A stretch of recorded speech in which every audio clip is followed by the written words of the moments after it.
The scream cut through the humid night air, sharp and desperate. I spun toward the riverbank, where a fisherman had collapsed, clutching his shoulder.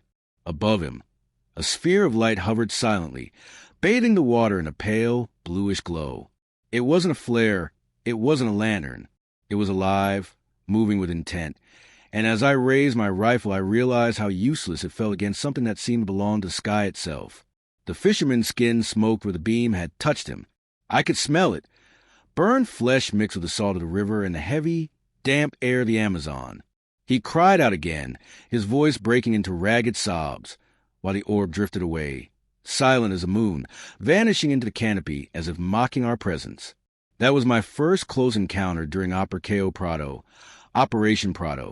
in 1977. I was a young officer in the Brazilian Air Force, sent with a small team to the remote state of Para. Our orders were simple, at least on paper. Investigate reports of strange lights terrorizing riverside communities. What we found was something else entirely. We flew north from Brasilia, exchanging the candor of the dry plateau for the crowded breath of the rainforest. From the air, the jungle stretched like a velvet ocean stitched by rivers of light. The closer we descended, the heavier the air became. By the time we landed in Collars, a small island community perched at the mouth of the Amazon, the humidity felt like a second uniform. Mosquitoes scouted our exposed skin with military efficiency. But it wasn't the insects that made the hairs rise on my arms. It was the silence of the villagers, the way they watched the sky, as if it were a ceiling about to crack. They call it the chupa-chupa, the sucker-sucker. Lights that descended without sound, beams that touched you and left you weaker, burned, drained. At first the reports were dismissed as folklore, jungle stories that sweat told of fear. But the marks were real, and so was the panic. Mothers spoke of children waking with blisters that glowed faintly, as if the hurt still remembered the light that made it. Fishermen refused to launch at dusk, surrendering their livelihoods to the night. Captain Wirangelanda, our commander, did not come to doubt. He came to measure. He established a command post in a stilted house that overlooked a tangled bend of the river. He labeled folders, briefed our team in tones that welded calm to caution, and split us into patrols. River, shore, and skywatch. My team drew the riverbanks. We learned the paths by touch, our boots remembering where the ground slicked into swamp and where the vines disguised water. The first nights were long and unremarkable, the jungle a chorus, so relentless it became a kind of silence. But then the pattern emerged, a distant star detached from its constellation, a white segment of moonlight that moved against the wind, a pink bead gliding just above treetop level. The lights had the patience of a hunter and the focus of a surgeon. They shadowed us, slowed when we slowed, accelerated when we tried to ambush them. Bullets and flares embarrassed us. The lights were unimpressed by our vocabulary. When the beam started, the village lost the pretense of sleep. We watched them strike men in boats, women returning from the well, a boy chasing a loose chicken across a yard of sand hard as hammered tin. The wounds weren't like fire. They were precise circles, sometimes smaller than a coin, that left skin sunken and white and trembling at the edges, as if the body itself were trying to pull the mark inward and hide it. The victims were dizzy. Some fainted. A few vomited bile. One woman's fingernails took on a bluish tint that did not fade with daylight. We documented everything. Holanda turned the command post into a wall-sized memory. Sketches of disks and spheres, estimate of altitude and bearing, crude maps studded with pins that marked sightings the way shepherds mark lost sheep. A Polaroid camera rode in my pack like a relic. Sometimes the photos showed nothing but darkness, sometimes a smear of light shaped like a tear dragged by an impatient hand. The captain's notebooks filled quickly. Dates, names, temperatures, moon phase, tide tables. Anything that might persuade the unknown to confess a pattern. What do you do when a weapon refuses to count as a weapon? We tried radio lures, baiting the lights with chatter and silence. We borrowed a local priest's bell and rang it at intervals along the shore, just to see if the lights preferred a certain sound. We launched kites with reflective foil and inflated rubber balloons to tease a response. The lights sometimes came to inspect our tricks, drifting close enough to make the hairs rise inside our ears, then gliding away with the quiet authority of a superior officer declining a conversation. One night, a sphere the size of a barrel hovered 10 meters off the water, 10 meters from my face. It was as if a star had learned to breathe. Inside it, I thought I saw a darker kernel like an eye or a pupil in a living lantern, rotating slowly as if focusing on me. I raised my rifle, because that is what rifles are for. The beam that touched my forearm was not heat. It was pressure, a flattened wind that took a single second of strength and replaced it with a weakness that had taste. I stumbled. The light wavered as if acknowledging the point had been made. Then it dissolved upward, a rising, receding punctuation mark written into air. In the barracks, men stopped pretending the usual bravado. We got quieter, older. A sergeant I respected began to rub the top of his left forearm when he was anxious, the way a man rubs a ring he no longer wears. The locals began to assemble near our camp at dusk. Grandmothers with rosaries, fishermen with faces cracked by sun and salt, children who tried to keep the games alive until first light appeared, at which point they folded into their mothers like the final pages of a book. The chupa-chupa did not crackle or howl or announce itself with the arrogance of thunder. It paid attention. It selected. It learned us, our routines, our bravery, our limits. Some of the men said these were machines. Others whispered they were animals made of light. I stopped voting in that argument. Whatever they were consistent. The beams were cross-sections of intent. The orbs were patience given form. The night was a kind of listening I had not been taught to return. As for me, would I have fired, given the order to engage? I asked myself that every time my sight aligned with a pale target that refused to be a target. The truth is less flattering than a war story. I froze, knowing that steel and powder would do nothing but inform the night we had learned nothing. And that knowledge is still in the marrow of my right arm when the weather changes. Patterns saved us from madness. When terror repeats, it decays into data, never fast enough, never cleanly, but enough to barter with your own disbelief. By the second week, we could predict the hours. The lights refer the hour after moonrise, the hour before dawn, and the intervals when tides shifted from insistence to suggestion.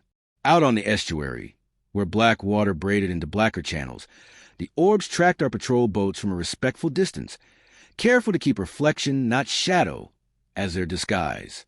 We split into teams, one afloat, one ashore, one on a rooftop borrowed from a family who had already abandoned their evenings. The roof team drew the best straws. They measured angular velocities with the theodolite that looked too civilized for the Amazon and wrote columns of numbers by lantern. The rest of us learned the names of the mangroves by how they grabbed our boots, and which ones snapped back like whips when you gripped them for balance. We learned the taste of copper you get in your teeth when a beam has passed near your face but not through it. We learn how far a mother can whisper and still be heard by a child who has decided that fear should be a sport he only watches. Hollanda kept up his discipline. We were soldiers, not storytellers, at least not the kind with ink. He logged times, bearings, colors. He began to see geometry in the chaos. 3 kinds of craft were most reported. Small orange-red orbs the size of a cooking pot. Larger bluish-white spheres with luminous skins. And less often, a flattened disk that moved slower and took a personal interest in structures, boats, roofs, antenna masts, the cross and the chapel that resisted rain better than wind. When the first of us was struck, we learned a new kind of quiet. Airman Santos, lean, careful, with an easy smile that made jokes of mosquitoes, wandered too far from the line while taking a leak behind a screen of acai palms. The beam licked his upper back. He yelped. We yelped with him. He didn't fall. He sagged, as if someone had replaced a vertebra with soft bread. The skin near his shoulder blade turned colorless in an instant, then chalk pink at the rim. He kept saying, "It wasn't hot," then shivering as if that were a kindness that confused him. We evacuated him to the clinic we'd set up with gauze and prayer. He slept 18 hours and woke hungry, which felt like a victory. The villagers were not surprised by Santos's mark. They had vocabularies for it we hadn't earned. They said the light drank. Sometimes it drank the red of you. Sometimes the blue. Sometimes a little current that moves your breath out when you forget to. The old women told us to wear amulets. The priest suggested we wear faith. The captain told us to wear steel and eyes and to write down everything, including our uselessness. Our photographs got stranger. Long exposures. 20 seconds of handheld patience and mosquito choreography. captured arcs that felt like sentences written by a compass. Some frames showed nothing but dashed lines, as if the light pulsed its presence the way we pulse our doubt. On, off, on. Once, a frame showed a crystalline shell around a sphere, like a soap bubble that had studied architecture.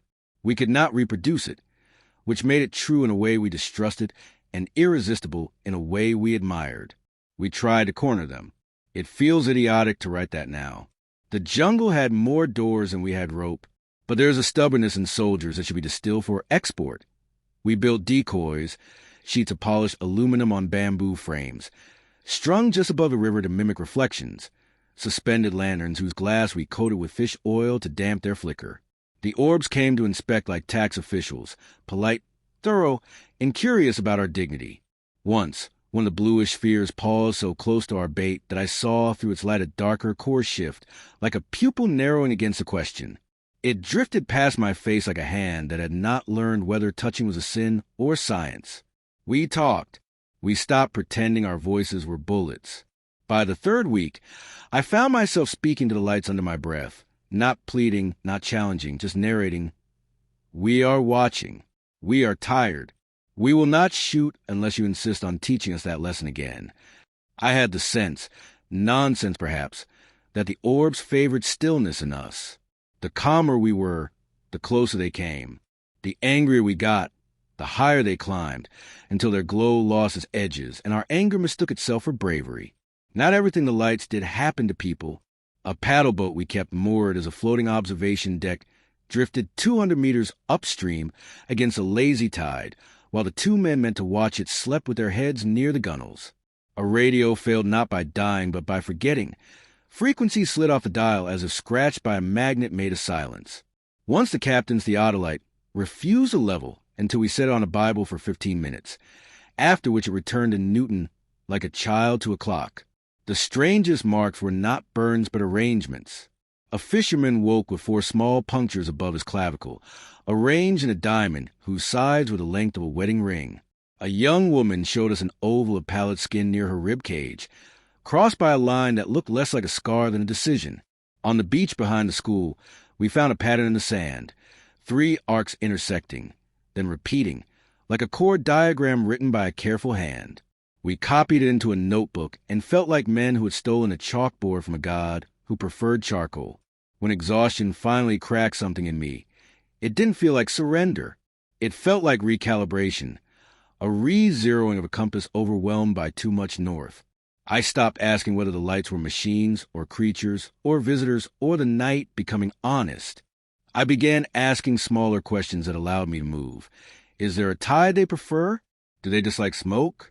Is the hum stronger near the radio mast or near the trilene? Do dogs sense them before cats? Or do cats simply refuse to cooperate with our theories? Those questions allowed sleep to return in ounces. They didn't make me less afraid. They made the fear legible. I learned the shape of the dread that came just before moonrise and the relief that came just after dawn, when the fog over the river gathered itself into ribbons and let sunlight thread them into weather. We weren't alone in our arithmetic. The villagers learned too. By week 4, families moved cots into a single courtyard so that adults could take shifts watching the children's breaths. Fishermen painted small crosses on their forearms with ash and palm oil, not because the lights feared the symbol. No such comfort announced itself, but because rituals remind the hand how to be hands. A grandmother I came to trust told me the orbs were curious little sons that learned hunger. I asked what they ate. The word for it, she said, doesn't like Portuguese. Then she handed me a slice of mango and changed the subject to tides. One night on the river, I watched 4 spheres pace our patrol a height that dared us to jump and touch them. They made no sound. They shifted from blue to white to blush and back to blue and slow, breathing cycles that confused my anger into attention. I wanted to say out loud that if they were studying, we were capable of being studied well. That if they were hunting, we could learn to be poor prey. Instead, I wrote the time in my notebook and how the stars looked through the thin skin of a light that was not a star at all. Our command post smelled like wet canvas, oil, and the graphite of tired pencils. Evidence climbed the walls. Maps pricked with safety pins. Polaroids taped at the corners. ruled pages where pencil lines tried to convince ink that it had been too confident. Holanda's handwriting grew smaller, as if politeness toward paper might convince the lights to be polite in return. He cataloged the craft shapes others swore they'd seen, cylinders with rounded ends, a house-shaped box with corners dulled by glow, an enormous oval that dragged a skirt of sparks like a comet that envied rivers. The wall of evidence didn't quiet the town. It quieted us. We could point to a piece of paper and say, "This happened then and there. This burn had this diameter. This fisherman was awake. That one asleep." We recorded humidity, wind, cloud height. We measured circumference of scars, as if truth lived in geometry. We were children laying rulers on a mystery taller than the room. Interviews multiplied. The mayor wanted updates without panic. The priest wanted calm without lies. A radio man wanted a story that wouldn't get him a second phone call from a voice that didn't bother to give itself a name. We heard the same details in different mouths, which is not proof, only rhythm. A boy described a red light pecking his cousin's elbow. A woman compared the beam to the hose of cold. A farmer complained that bananas blackened overnight in a neat ring the width of a wristwatch. We brought in a doctor from Belém, who had never met a sentence he didn't improve. He examined the marks with an attention that made parents both grateful and tired. He described pallor, hypotension, micropunctures, altered hematocrit. He refused to guess. When pressed, he said the wounds looked precise in ways we do not yet instruct knives to be. He recommended rest, fluids, and the resumption of laughter at the earliest opportunity. One late afternoon the sky won the color of tarnished brass, and the wind forgot the words for cooling. The first light appeared not over the water, but behind a schoolhouse, where the earth heaved into a knoll studded with saplings. I climbed the knoll with two men whose feet knew better. From there, I saw a sphere settle into a slow orbit around the chapel's cross, as if measuring worship. It wasn't contempt. It was geometry. The orb traced circles tight and looser, then figure eights, then halted in a position directly over the crossbeam, as if completing a line the carpenter had not known he'd started. We tried to triangulate ranges with angles and an optimism powered by the need to do something. The numbers looked plausible. The feelings did not. My notebook that night smelled still in memory of rain and pencil shavings. In the margins, I attempted to copy the arcs we kept finding near burns, and in sand, the curves that preferred to end not where they should but where they might later be needed. Every copy looked like a lie. The original curves had patience in them. My hand could not counterfeit. When at last we were invited where we were not supposed to be, the invitation looked like a question delivered by a doctor with eyes whose sleep had been repossessed. "Have you ever heard a room hum without a machine running?" he asked. I said no, because the fence at 3 o'clock was a fence, not a room. He nodded as if I had passed a test that invented itself between us. He led us to a door at the far end of the hangar, where crates stacked into a parody of fortifications. The door stood ajar. The air inside had a personality, not colder or thinner, just more interested in being here than other air. I will not pretend bravery. Curiosity leaned forward at the same angle fear leaned back. On the table behind the sheet lay a shape my vocabulary, respected by not attempting to commandeer. The head was economical, where ours are verbose. The hands, if that is the word, were composed of long, articulate segments that seemed designed for a grammar of tools we had not agreed to learn. The skin had the color of dust, not decay. The proportions obeyed laws we had chosen not to pass. It was a lie when they brought it in. The doctor said in a whisper that acknowledged we were trespassing on more than rules. Not for long. Not by our clock. He covered the small form again, the act so ritual it sounded like silence closing a door gently. They asked us to measure. They asked us not to let the measurements belong to anyone who wasn't told they may belong. He handed me a piece of paper on which he had copied the curves that refused to live inside my pencil. Arcs intersecting bars with an inevitability that made confession of the line. "From a beam," he said, before they took it. I carried that drawing like a talisman and like a crime. I kept it where lists do not go, in the inside flap of the notebook behind the cardboard, in the space where paper remembers the warmth of hands.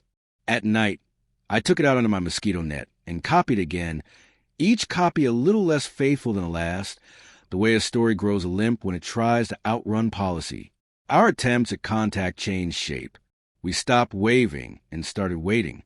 We stopped ordering and started offering. On one clear night, the air became a cathedral. Orbs hung over the water at intervals, like candles that had studied non-Newtonian fluids. We glittered with sweat. Helanda spoke not to us but to the dark. "If you can hear, we can notice," he said. "If you can notice, we can learn." The wind cycled a breath in the mangroves. The orbs remained altars that did not demand offerings. Rumors from other towns sprouted and were pruned. Some spoke of a cylinder with windows moving upriver at the speed of a canoe's argument with a current. Others swore a disk had settled in a pasture and left a ring of ash that rain refused confess. We verified what we could, which is another way of saying we brought more paper to the hunger of the wall.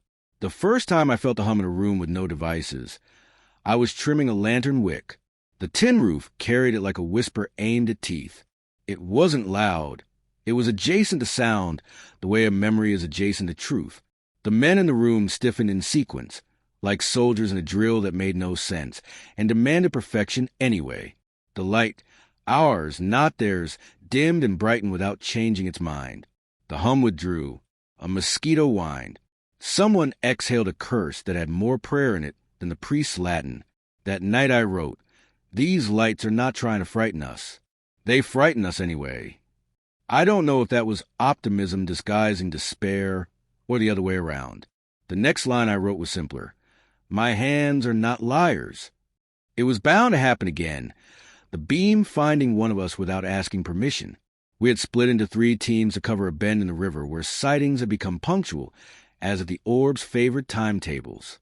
I was with the shore patrol, threading a line between mangroves that had learned to mimic soldiers. The air tasted like iron and unmade rain. Somewhere, a frog auditioned for a role as a metronome.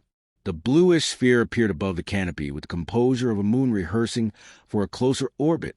It paused, dipped, and drew a trapezoid of pale light along the leaves.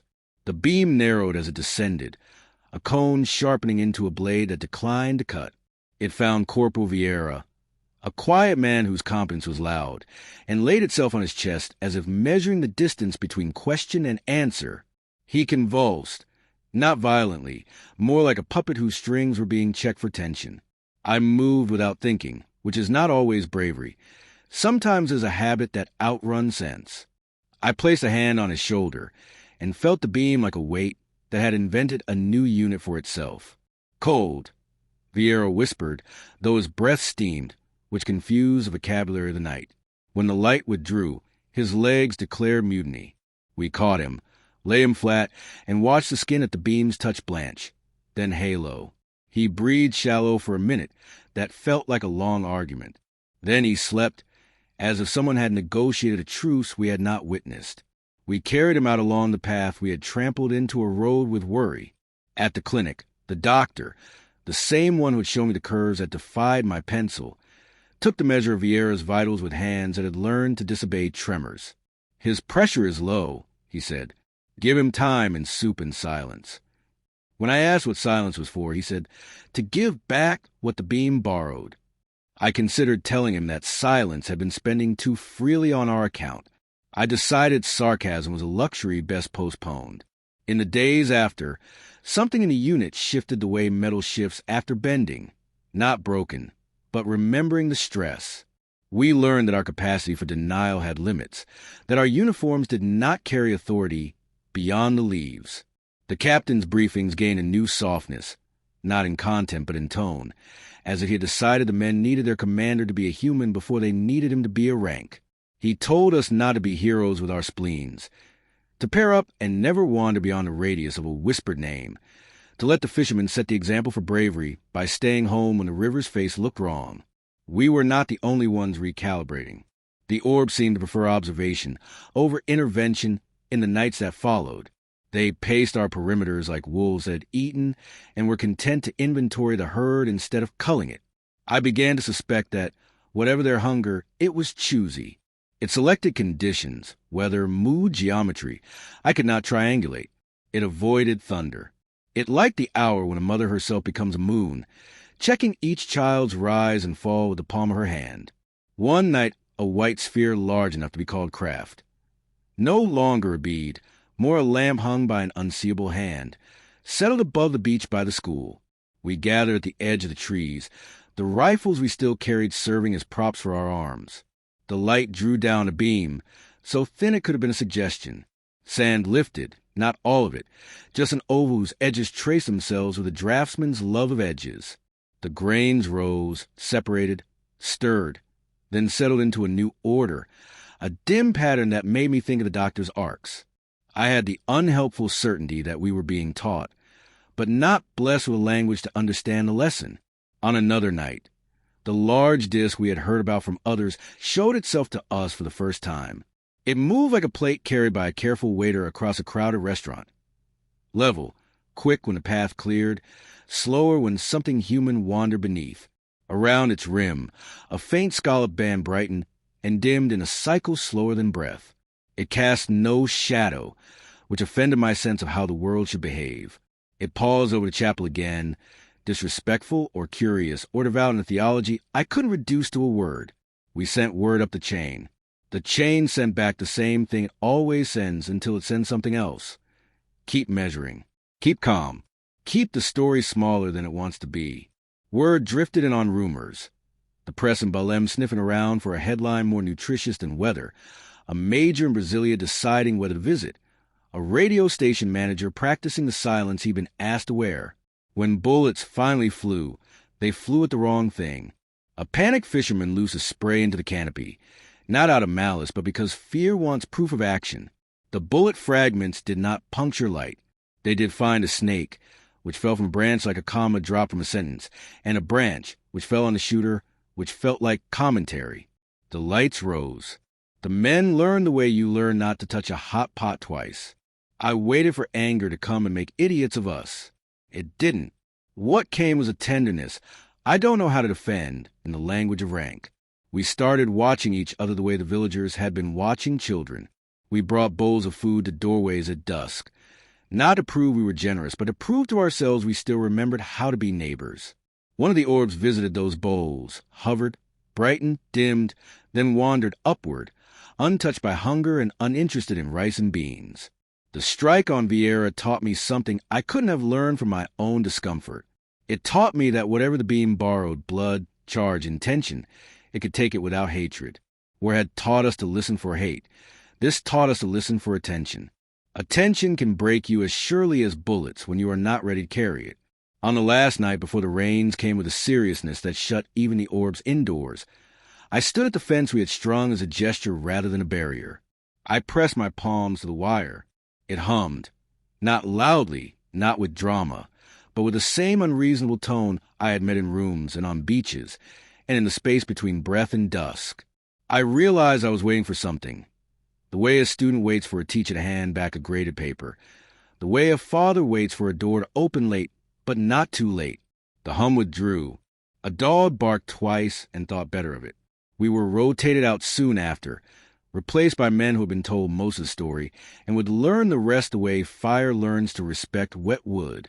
The official line calcified. The unofficial one learned to live in notebooks. When I packed, I found the doctor's sheet of curves and folded it again along the same scar. Paper remembers, even when governments would prefer otherwise. Years misbehave. They do not line up like bottles on a fence, neat targets for a boy with time and stones. They spread and pool. Barracks became apartments. Apartments yielded to a house with a porch where morning has the courtesy to forgive. I found work that measured in bolts and bearings, things with edges that fit. I married a woman whose laughter believed in furniture. We had a child who taught me that quiet could be loud with meaning. But ordinary has a thin skin. Every so often a headline crawled from the past. New testimony surfaces. Airmen break silence. Declassified documents raise questions. I read them at kitchen tables, on bus benches, in the stale light of waiting rooms. Some accounts sounded like men bargaining with memory. Others like men paying in full. A few like men selling souvenirs of a road they had not walked. I clipped the ones that smelled like honest sweat and kept them in a shoebox marked spare parts because lies prefer to be comforted by familiar labels. Words changed their masks. Programs were renamed. Committees opened and closed like mouths that preferred their teeth untouched. Reports were printed and then struck with black rectangles that looked like a new alphabet for people not invited to read. Unidentified aerial phenomena became a way to allow the conversation to happen without letting it arrive anywhere. I learned to smile at acronyms. They felt like umbrellas opened indoors. Bad luck postponed rather than prevented. My son grew to a posture I recognized and a patience I had not owned at his age. He asked about my service sometimes, carefully, the way you test a doorknob to see if it's hot. I told him the stories we are allowed to tell, of jeeps and jokes and skies so polished that even regret liked its reflection. When he asked about collars, I answered in the present tense, so that the past would not believe it had been betrayed. We watched. We listened. We wrote. We tried to be useful. Then the phone rang with a voice that had practiced saying my name. "Sergeant," he said, though my uniform had long since retired. "We appreciated your cooperation then." "We trust it continues." I said I was retired to the air. He said discretion naps. It does not retire. He called it housekeeping. He did not say what was being cleaned. The line clicked like a latch that had learned courtesy. I took the shoebox from the closet, set it on the table, and opened a small museum to an era that still believed photographs could convince strangers to agree. The clippings were brittle but obedient. In their shadows, I found the doctor's arcs, my copy on paper thin as onion skin, the curve still insubordinate to my pencil. I traced one with a finger and felt the old ache return. Not fear, not anger, an awareness that my hands had held something my language still refused to hire. My son found me there. He put a cassette recorder between us like a guest. "It helps to speak into something that promises to remember," he said. I told him what I could without the lies I pretend to protect. I told him the desert rainforest silence, the river's imitation of steel, the orbs that behaved like questions that preferred sunlight. I told him about the beam that made iron taste like childhood coins. I told him about the room that hummed and the sheet that folded back, and the way respect can feel like the exact opposite of what you were trained to do. When I finished, the tape had turned itself over and recorded two men breathing. Not long after, a letter came with no sender. Inside was a crooked photograph of a hallway I knew, a stretcher being escorted toward a door whose light tried to resign. On the back, two words in ink that wore its hat low: "Remember me." I did not show my son that one. Some burdens recruit their carriers without interviews. An old radio man from Roswell. Time has a sense of humor. Mailed a transcript the day our headline happened, and the phone call that followed. This is a friendly voice advising caution. It wasn't proof of anything except sequence, and sequence matters. Time is a witness that does not take oaths, but keeps them anyway. Declassifications trickle from other corners of the sky. Paragraphs and pages that arrive too late for usefulness, and exactly on time for the next conversation. A blue book closed. Another office opened. Memos conceded that not everything fits on chalkboards. Some took comfort. Some took offense. Some took naps. I took a walk. I drove toward the river country I hadn't visited since the previous century. The highway had learned new curves. The fences had taught themselves old meanings. I parked with a map in my head told me to stop, and walked until the road forgot my name. The jungle greeted me like a house that had expected me for dinner, but did not mention my lateness. At the place where the ground had once glittered with something that did not want to break, I stood and listened. A hawk stitched air with intention. The wind rehearsed old lines. For a moment I did not expect you to buy with your skepticism. I heard the hum again, on the same unreasonable frequency that turns teeth into tuning forks. I said, "Not finished," because the words had waited long enough. Back home, I wrote a statement for my attorney, sealed against the day when I would no longer be obliged to answer the door. It did not accuse. It did not audition for history. It described times, places, marks, silences, and it recorded the pressure that turned my tongue into a careful instrument for someone else's music. It included the curve I had not earned the right to draw. The envelope made the sound of a door closing gently from the inside. A historian friend of my son's came by, shy with his questions and skilled with his listening. "What would you change?" he asked. "That the truth hadn't been asked to carry a nation's nerves," I said. "What convinced you most the official line was wrong?" The material, I answered. My hands aren't liars. Why speak now? I'm not, I said. I'm speaking to later. Two men in suits I didn't know admired the hydrangeas from my sidewalk the next morning. They didn't knock. Their presence was a knock. I took my coffee to the porch and let time do the arithmetic of distance for us all. A younger version of me would have translated that visit into threat. The older version filed under weather. If you want something practical from an old man, keep good notes. Not just what you see, but the order in which you see it. Notice who enters a room and how the room changes its temperature of attention. Notice which explanations require you to become smaller to fit inside them. Teach your children that ridicule is not a rebuttal, and teach them the jungle's stubborn lesson. Silence is not always empty. Sometimes it is a kind of listening that makes space for the world to finish its sentence. I do not know if the thing that fell and the lights that fed were alone. I do not know if we were hosts, witnesses, or incidental furniture in a universe rearranging itself around its own patience. I only know what my hands held, what my eyes kept, what my ears learned call a hum, and what I was asked to say instead. I still visit the porch before dawn. The first bird rehearses the day from a wire. The street decides which direction to become. Sometimes the old frequency finds my teeth and sets them ringing. I wait, not because I am haunted, but because I like my ghost truthful. When it fades, I thank the morning for returning. Roswell did not finish what it began. Neither did Collars. They continue in the scene between obedience and memory, between the headline that told the truth for one brave day and the correction that trained the world to sleep with its lights on.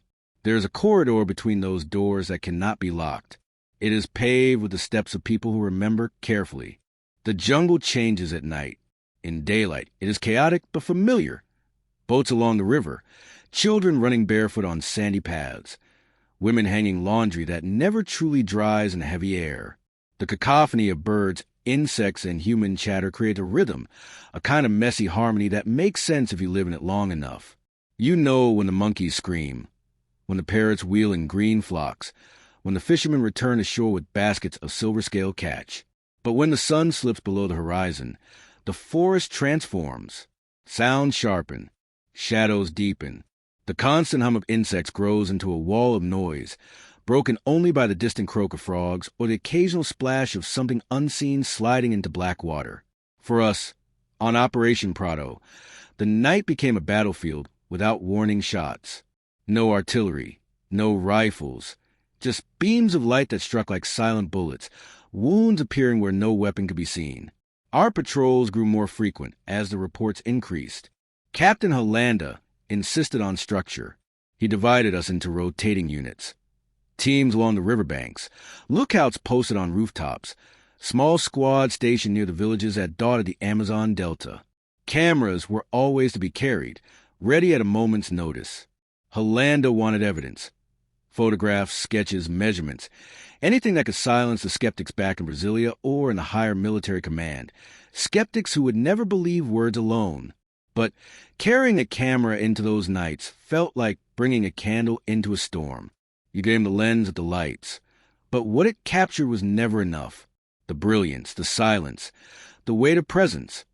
They slipped away on film, leaving only faint blurs and streaks where reality had burned itself into our eyes. Some of us whispered that the lights knew when they were being watched, that they dimmed or vanished when glass lenses sought to pin them down. We divided into two-man teams. I remember one night clearly, as though etched into my skin. I stood on the bank with another soldier as the river glittered under a thin slice of moon. The humidity clung to my uniform, the mosquitoes a constant drone in my ears. My partner, Corporal Mendez, shifted uneasily, his rifle slung low. Then, without warning, the air changed. It was subtle at first. The sudden absence of insect noise, the unnatural stillness in the trees. Then my own body responded. The hairs on my arms stood straight. My chest tightened, and then it appeared, a sphere of light, drifting low across the water. It was silent, deliberate, glowing with intensity that felt alive. Neither fire nor lantern, but something with will. Mendez froze. His voice cracked when he whispered, "Don't move. But movement was inevitable. The orb hovered, watching us, or sensing us, with an intelligence we could not name. Then it released a thin beam, sharp as a needle, that struck Mendez square across the chest. He screamed, stumbling back, clutching at his uniform. The smell of scorched fabric filled the humid air, acrid and sickening. I lunged forward, grabbing him under the arms and dragging him toward the tree line. The beam flickered, then cut off. The orb hovered above us like a predator considering its prey. My heart pounded so loud I thought it would give me away. And then, just as suddenly as it had arrived, the sphere darted upward, vanishing into the canopy with a swiftness that mocked gravity.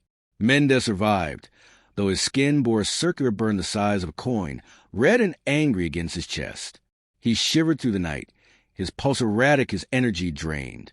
The medics were baffled. It was not a gunshot, not fire, not electricity as we understood it. It was something else entirely. And Mendez was not the only one. Over the following weeks, more of our men were struck. Burns on arms, legs, faces. Some complained of dizziness, others of weakness, so profound they could barely stand. I remember one soldier, Silva, a man strong as an ox who could carry 2 crates of supplies alone. He collapsed after a single beam touched him. His skin was marked, his body drained, his spirit broken. Fear grew inside our unit, like mold spreading unseen in the dark. We were soldiers, trained for combat, but how do you fight light? Rifles felt like toys. Radios were useless, crackling with static at the exact moments we needed them most. Even our planes sent patrol overhead reported only fleeting glimpses, lights that danced around them, teasing, then vanished before they could lock on. Captain Hollanda documented everything. He ordered sketches of the wounds, interviews with victims, detailed logs of every sighting. His notebooks filled with drawings, discs, cylinders, spheres. Some hovered above rivers. Others emerged from the sea itself, rising from the black water before disappearing into the stars. He never dismissed us. He listened with sharp eyes, pen scratching furiously across the pages. But I could see the toll on him, too. Each new report weighed heavier, as though the responsibility of explaining the inexplicable pressed against his chest like a physical burden. And then there were the villagers. Every morning, they came to us with fresh stories. A man struck at his boat. His blood drained through 2 small punctures on his chest. A woman burned across her back while walking home. Children who refused to sleep, terrified of the luz that slipped through their windows like a thief. Some villagers claimed the lights drained not just blood but energy. Their words described a weakness that lingered long after the burns healed. They said people no longer felt themselves, as though something invisible had been taken from them. We began to call the beams vampires of the sky. It was a joke, half-hearted, meant to mask the dread. But for the villagers, the name was already real. Chupa Chupa. They said it without humor, without doubt. For them, it was no longer mystery. It was predator. The tension in camp grew unbearable. Some soldiers begged to be reassigned. Others refused to patrol alone. I tried to stay firm, to remind myself of duty, but even I felt the edge of fear carving deeper each night. When the sun set, my stomach tightened, knowing that the sky itself might strike without warning. I remember one evening, when we gathered around a crude wooden table, trying to eat in silence. The beans were cold, the rice clumped together. One of the younger privates, barely 20, asked, "Sir, what if this isn't human?" The words hung in the air, heavy as the jungle heat. No one answered, but in our silence, the truth was clear. We had all thought the same thing. What haunted me most was the sensation of being watched, not just during encounters, but always. The lights didn't simply appear, they chose. They hovered above us, followed us, struck us as if testing. It felt like we were being studied, examined, perhaps even measured against something we couldn't understand. And I wonder now, if you had stood there with us, deep in the jungle, knowing beams of light could pierce the night and strike at will, how would you have faced it? Would you cling to your rifle, hoping bullets could fight the sky? Or would you surrender to silence, praying the lights pass you by? I carried my rifle, but I also carried doubt. And the deeper we went into the operation, the clearer it became. We weren't there to fight. We were there to witness, to record, to provide a history that might never be spoken aloud. And as the weeks dragged on, the lights grew bolder. They no longer targeted just villagers or fishermen. They came for us too, as though drawing no line between soldier and civilian. And one night, they would make that truth undeniable. The days that followed Mendez's wounding blurred into one long stretch of tension. Each sunrise was supposed to bring relief, but instead it only marked a countdown toward another night. We tried to keep ourselves busy with drills, maintenance, cataloging the endless sketches and reports, but the truth lingered in every corner of camp. Daylight was no protection. It was merely a pause. The villagers sensed our unease. Some brought food as offerings, not out of kindness but out of desperation, as if feeding soldiers could somehow keep the Luz vampire at bay. Others begged us to escort them when they went to the river or into the fields. Children clung to their mothers at dusk, crying when shadows lengthened, as if they knew instinctively that darkness carried teeth. Helando worked relentlessly. I would often see him hunched over his notebooks, chain smoking, his uniform damp with sweat, his eyes scanning sketches of strange crafts. He spoke little, but his silence was heavy, loaded with thought. Sometimes he would stare at the sky long after the stars appeared, as though daring the lights to show themselves again. One evening he gathered us. His voice was steady, but his hands betrayed a tremor. "Gentlemen, this is no longer a matter of isolated sightings. We are documenting a pattern. The phenomena seem to react to our presence, testing us, perhaps targeting us. I need every detail recorded, no matter how small. What you see, what you hear, what you feel. We must build a body of evidence." Some of the men shifted nervously. Evidence, yes, but for what? To warn? To fight? To surrender? None of us knew. That night, I was paired with Lieutenant Ramos, one of the calmest men I had ever served with. He carried himself with quiet confidence, always speaking low, never rushing. If fear gnawed at him, he hid it well. Together we patrolled a stretch of river where villagers had reported multiple attacks. The water there was wide, slow-moving, reflecting the moon like polished steel. Hours passed in silence, save for the usual chorus of insects. Then, as had happened with Mendez, the forest went quiet. It was not natural silence, but something imposed, as though sound itself had been stolen. The frogs ceased, the insects vanished into the dark. Even the river seemed to hush. We raised our rifles, though both of us knew the gesture was meaningless. Then we saw it, not one but two spheres. They hovered above the treetops, glowing white with faint reddish core, moving with a grace that mocked any machine I had ever known. One descended toward the river. Its light shimmered across the water, making the surface look like molten glass. The other orb hovered directly above us. I felt the pressure in my skull before I saw the beam. A high-pitched tone rang in my ears, piercing and unnatural. My knees buckled. I thought I would collapse.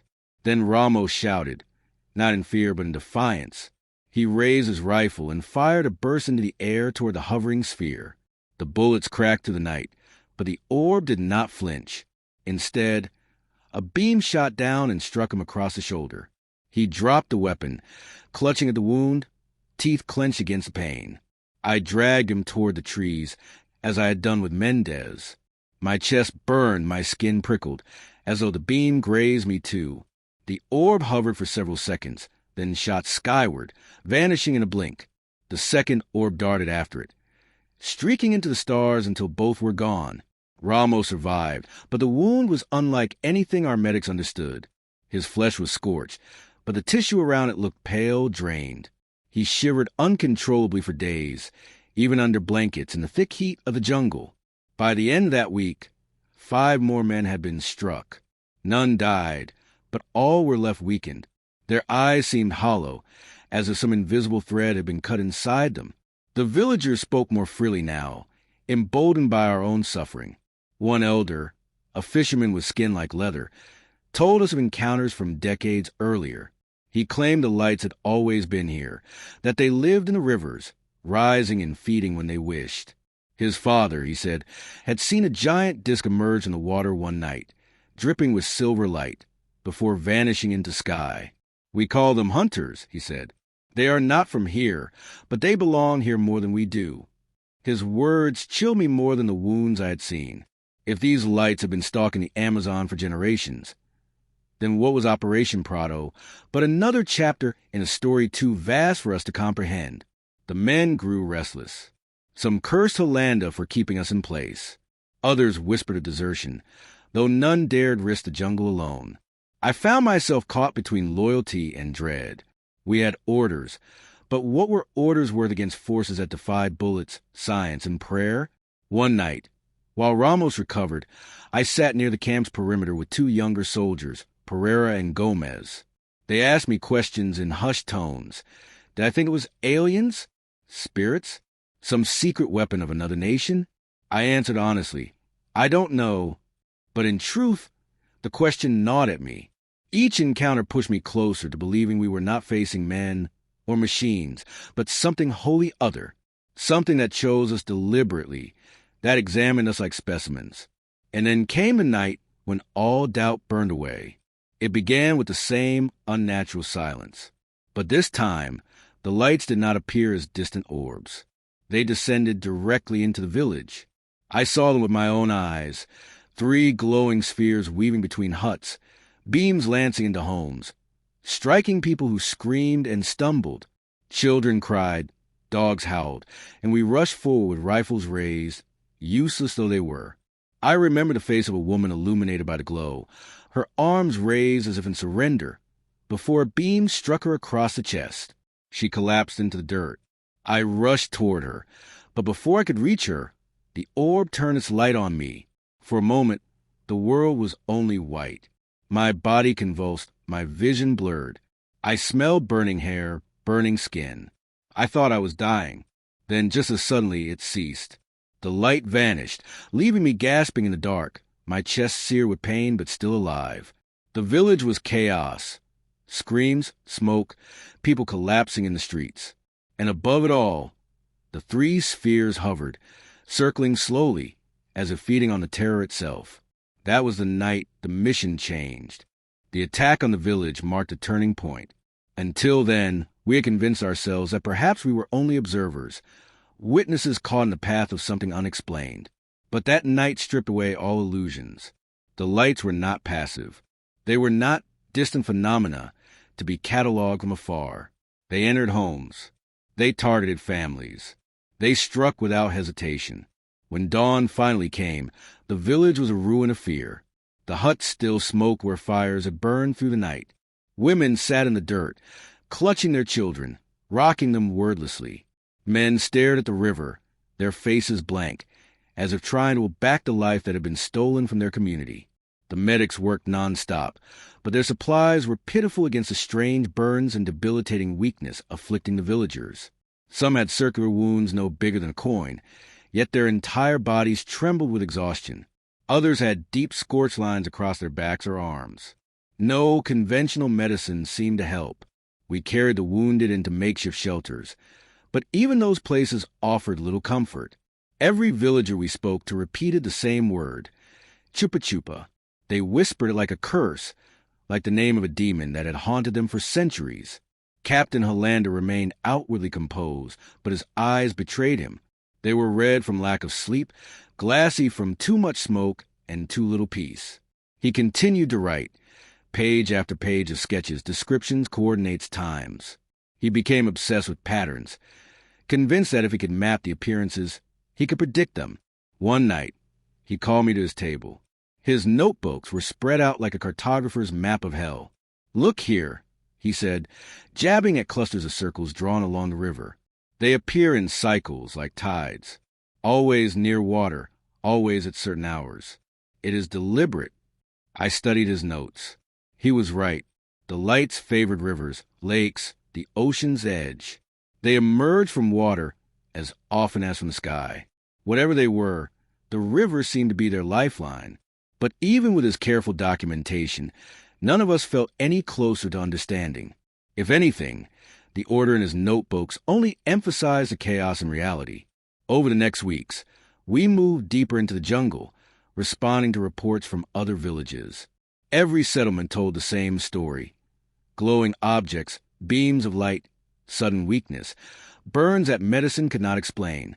Some villagers showed us crude drawings etched into wood or clay, depicting round shapes with beams striking people below. Their art was eerily similar to Holanda's own sketches. The men's morale plummeted.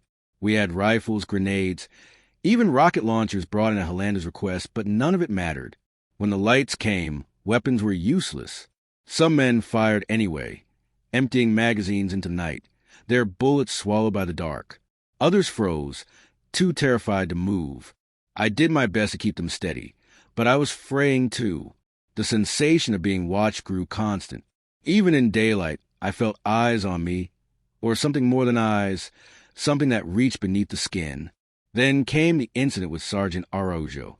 He had been one of our strongest, a disciplined soldier who never let fear show. One night, during patrol, a beam struck him across the head. He collapsed instantly. When we reached him, his eyes were open but blank, his body limp. He was alive, but something in him had gone missing. For days he wandered camp like a shell, unable to speak, unable to recognize his comrades. Slowly, fragments of memory returned, but he was never the same. He said little, but when he did, his words chilled us. "They were inside my head," he whispered one night. "They opened like a door." After Araujo, even the bravest among us grew quiet. We were no longer afraid of death. Death was clean. What we feared was being changed, being touched by the light in ways we could not reverse. Meanwhile, Brasilia demanded updates. Radio transmissions crackled with orders for Hollanda to accelerate his investigation, to provide photographs, proof, hard evidence. But what could we send? Blurred photos, terrified testimonies, burned flesh? Hollanda grew desperate. He ordered more cameras, better lenses, stronger floodlights. He insisted we capture the phenomenon no matter the risk. We set up tripods along the river, leaving film ready, waiting for the next encounter. And the next encounter came. It was just past midnight when the first sphere appeared, gliding low across the tree line. This time we were ready. Floodlights snapped on, bathing the orb in harsh white beams. Cameras clicked furiously. For the first time, we saw details. The orb was not smooth light, but a metallic structure glowing from within. Its surface shimmered, like polished steel rippling with energy. The orb froze, almost startled by our boldness. Then it retaliated. A beam lanced down, striking one of the floodlights, exploding it in a shower of sparks. Another beam struck the ground near the cameras, toppling tripods, burning the soil black. We scattered, diving for cover, but not before at least 2 rolls of film were secured.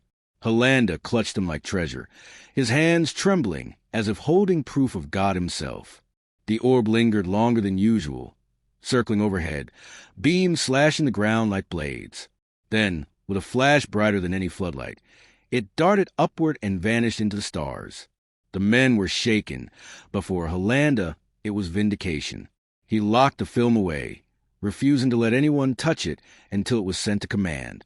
For the first time, he smiled, a small, weary smile, but one that told me he felt we had finally captured the truth. But truth is heavy. Proof did not bring relief. If anything, it deepened the dread, because now there was no escape into disbelief. We could not tell ourselves it was swamp gas or imagination. The photographs showed it plainly. We were facing something real, something structured, something intelligent. And with that proof came a new question, one none of us dared speak aloud, but all of us felt pressing against our minds. If they knew we were watching, if they knew we were recording, what would they do to silence us? The photographs were sent up per command, carried under armed escort, as if they were crown jewels. For us, they represented proof, a record that could not be denied. For Brasilia, they were a potential scandal. Rumors trickled back through the radios. The photos had shaken officials. Some wanted them buried. Others demanded more. Hollanda received coded transmissions, instructing him to continue at all costs. Yet I sensed the captain's growing unease. Proof did not liberate him. It chained him to an impossible duty. Meanwhile, the encounters intensified. No longer limited to isolated orbs, we began to witness larger craft, elongated cylinders, discs wide as houses, and even triangular shapes gliding silently across the canopy. Their lights played upon the river as though mocking us, daring us to follow. One night we did. A squad of 10 men, including myself, boarded 2 small boats to pursue a disc that hovered low above the water. Its reflection shimmered like liquid fire. The closer we rowed, the more our equipment malfunctioned. Compasses spun, radios died, even the outboard engine sputtered and stalled. Yet the disc remained, pulling us forward like a lure. When we were near enough to see the underside, beams rained down, not to kill, but to paralyze. My body locked, muscles frozen. I could not move, only breathe shallowly. The beam lifted one of the soldiers clear from the boat. He hung suspended, weightless, arms flailing soundlessly. Then, as quickly as it had begun, the light snapped off. He plunged back into the river, coughing, eyes wide with terror. We hauled him aboard, but he was never the same. His skin carried no burns, yet he trembled constantly, muttering that he'd seen figures, tall, thin, luminous, from inside the light. We dismissed it as shock, but his fear was unshakable. Encounters like this became frequent. The jungle was no longer merely hostile terrain. It was alive with watchers. Even during the day, shadows moved strangely.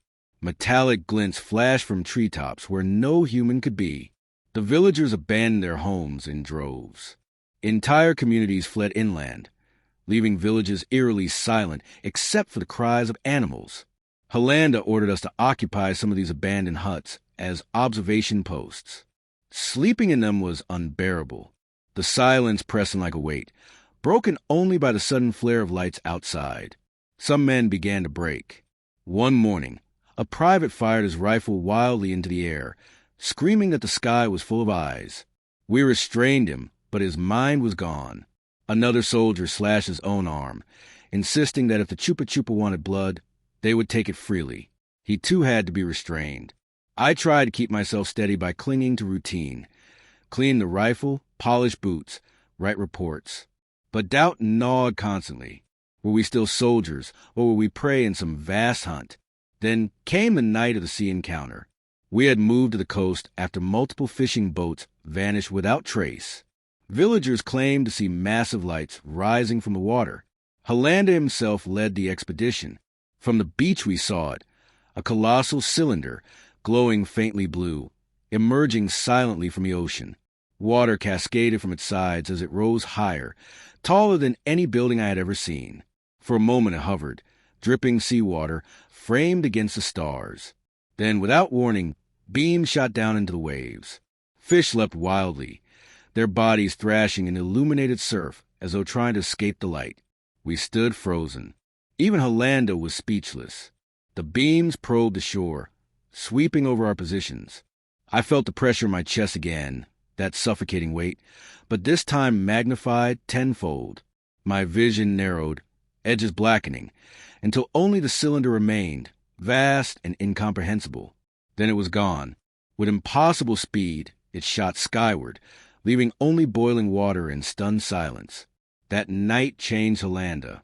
He grew withdrawn, speaking less, smoking more. I would hear him pacing his quarters, muttering to himself. Once, I caught a glimpse of his journal and saw not sketches, but words scrawled repeatedly. They are in control. We are not observers. We are subjects.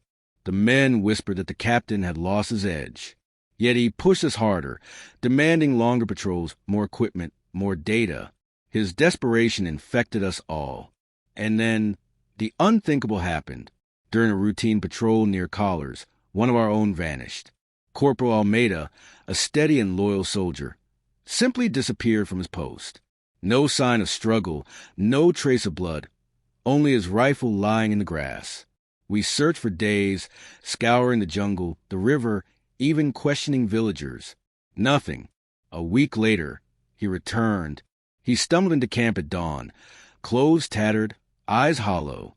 The medics rushed to him, but his body showed no wounds. When questioned, he could barely speak. What little he said chilled us. They took me, showed me things, machines, cities of light, and voices that were not voices. After that, Almeida spoke no more. He sat for hours staring at the sky, flinching whenever beams of sunlight broke through the trees. We no longer doubted what we faced. These were not simple lights or natural phenomena. They were intelligences operating with precision and purpose. They could take us whenever they wished. The fear that had once been unspoken now ruled us openly.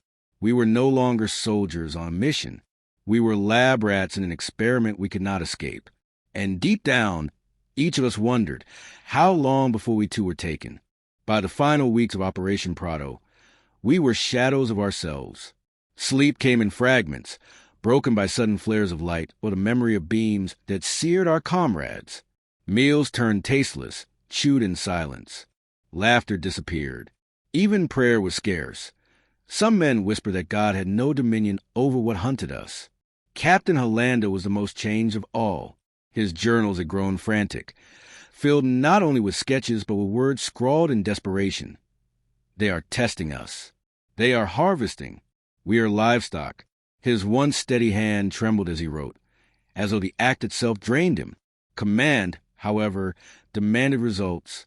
More photographs, more details, more proof. We were pawns in a game of secrecy. Evidence funneled upward, silence pressed downward.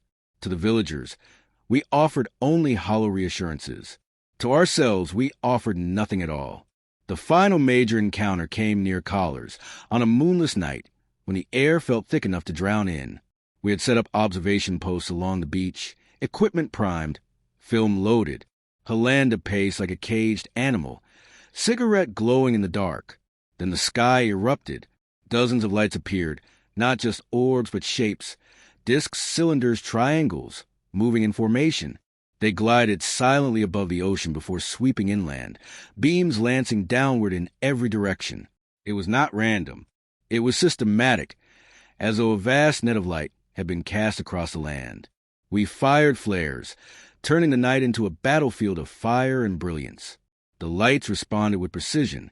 Beams struck our positions, knocking men to the ground, burning equipment, searing flesh. Radios exploded in bursts of static. Floodlights popped like glass grenades. I remember falling flat in the sand as a beam sliced the air inches above me. The ground smoked, glowing faintly red.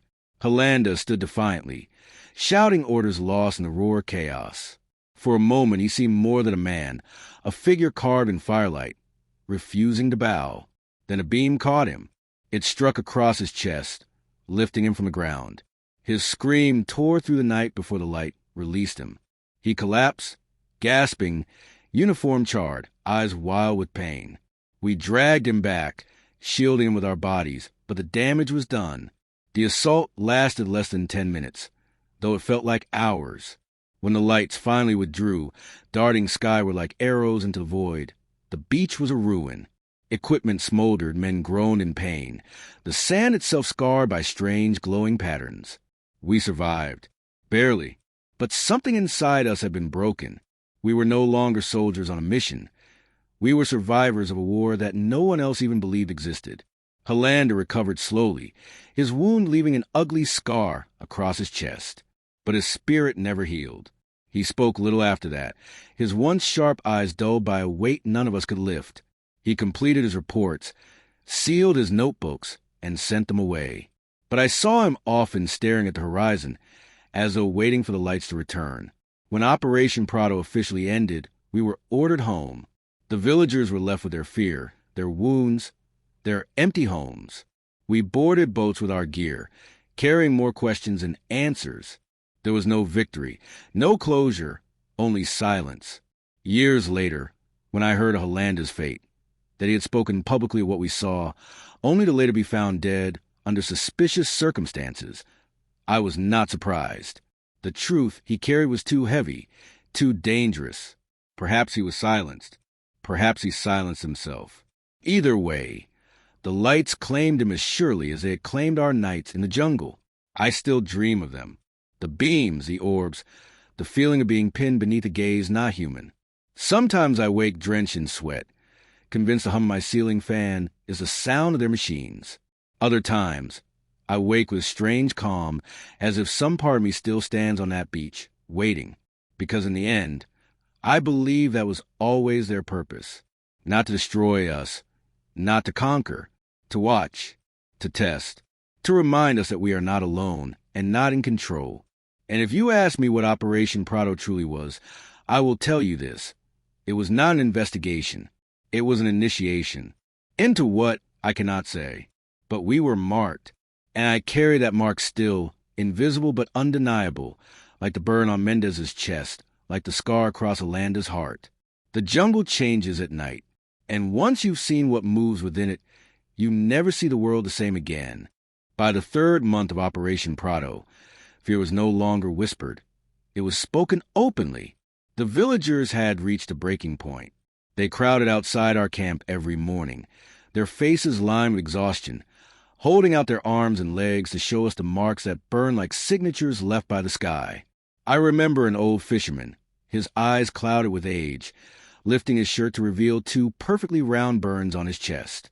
They were small, no larger than coins, but the skin around them was inflamed, angry red against the brown of his skin.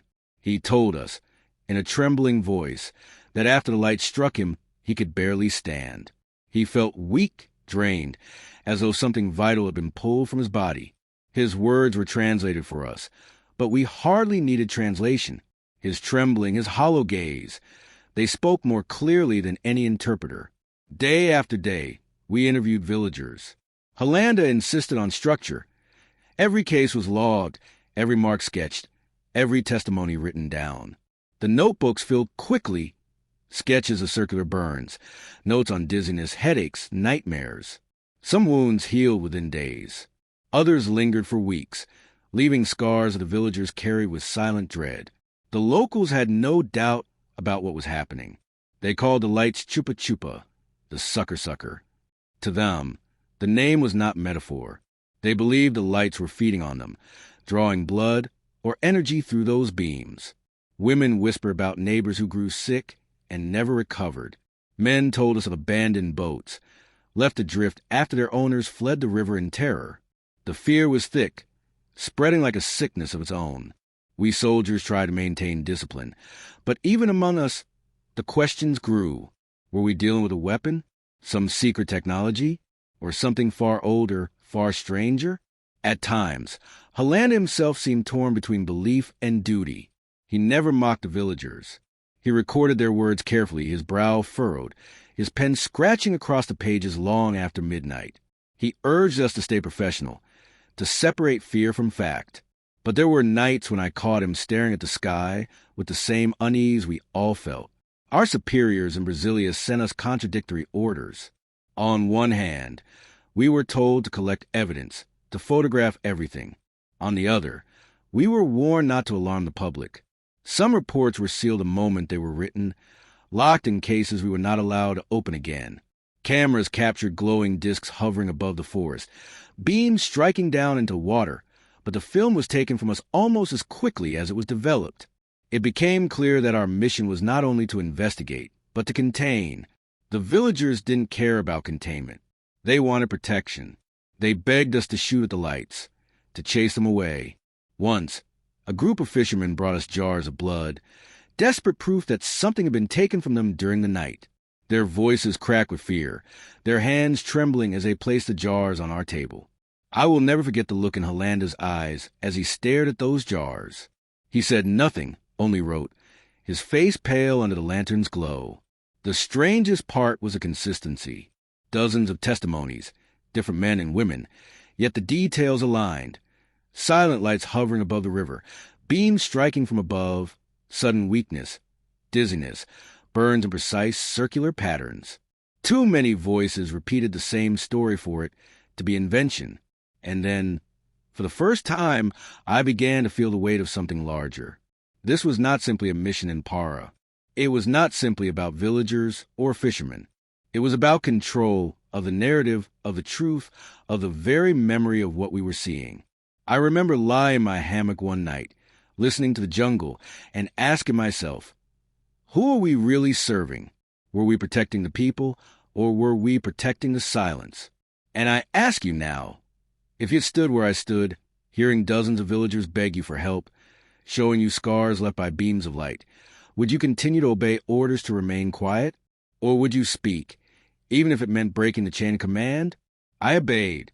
I stayed quiet. But the silence did not ease the burden, because soon the lights would not only strike villagers or fishermen.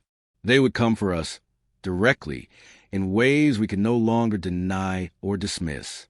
The fishermen were the first to abandon the river. By the end of the third month, dozens of boats sat in ewes along the banks, pulled onto the mud as if the owners believed the water itself had turned hostile. At night, the river looked deserted, its black surface broken only by the reflections of the strange lights that appeared without warning. Some villagers claimed to see the orbs rising directly out of the water, dripping like molten fire as they climbed into the sky. Others swore they saw discs hovering low, trailing beams like fishing lines that dipped into the current, as though harvesting something invisible beneath the waves. Whether the details varied or not, the conclusion was always the same. The water was no longer safe. We soldiers began patrolling the banks more heavily, though none of us admitted what we felt, that our rifles and uniforms were no more protection than a child's toy. The fear among the men was harder to hide each night. Some carried talismans or crucifixes. Others tied red ribbons around their rifles, muttering that it would confuse the chupa-chupa. One evening, as dusk settled and the insects sang their endless chorus, a family approached the camp in panic. The father carried a young boy in his arms. The boy's head lolled limply, his skin pale, his eyes barely open. The mother clutched the boy's legs. Her own clothes burned in two circular marks. She cried that the light had entered their hut, filling the room with a heat so intense she thought the walls would ignite. The boy bore no wounds at first glance, but when the medics examined him, they found 2 punctures near his shoulder blade. Small, precise, almost surgical. Holanda's face grew grave as he sketched them into his notebook. "It takes from the weakest first," he murmured, almost to himself. "We kept the boy in an infirmary for days. He survived, but he never fully recovered. He walked again, yes, but slowly, with a hollow gaze that seemed older than his years. When I saw him later, I felt as though he carried a secret none of us could name." Meanwhile, Brasilia pressed harder. They demanded explanations that Holanda could not provide. Was it Soviet technology? An experiment? A weapon? Each theory was considered.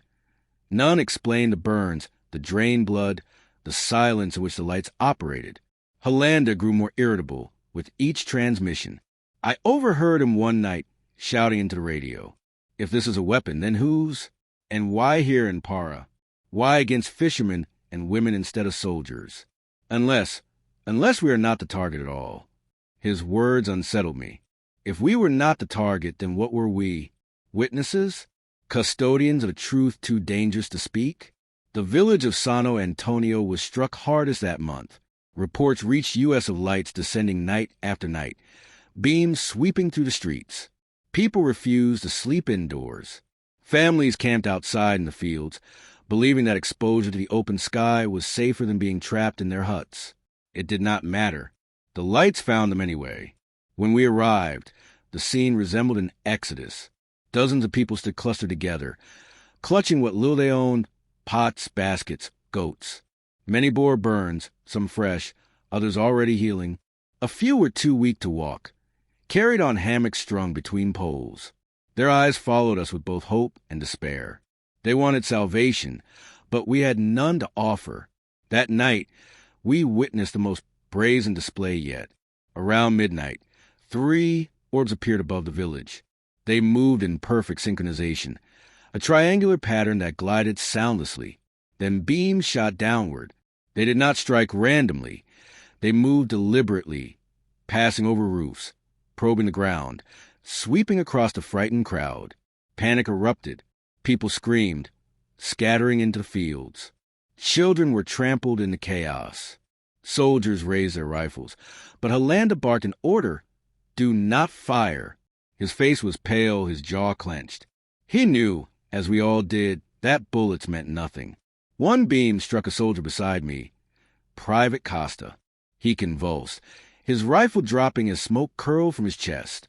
I dragged him into cover, the memory of Mendez burning in my mind.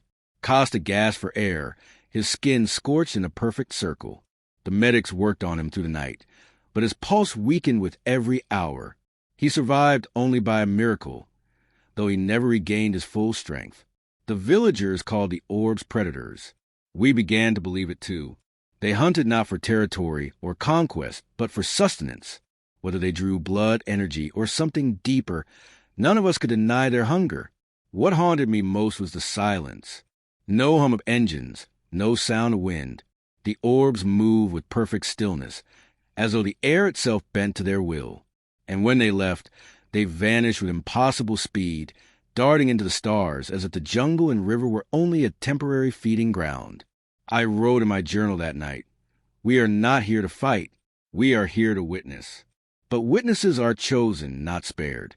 By the 4th month, the operation no longer resembled an investigation.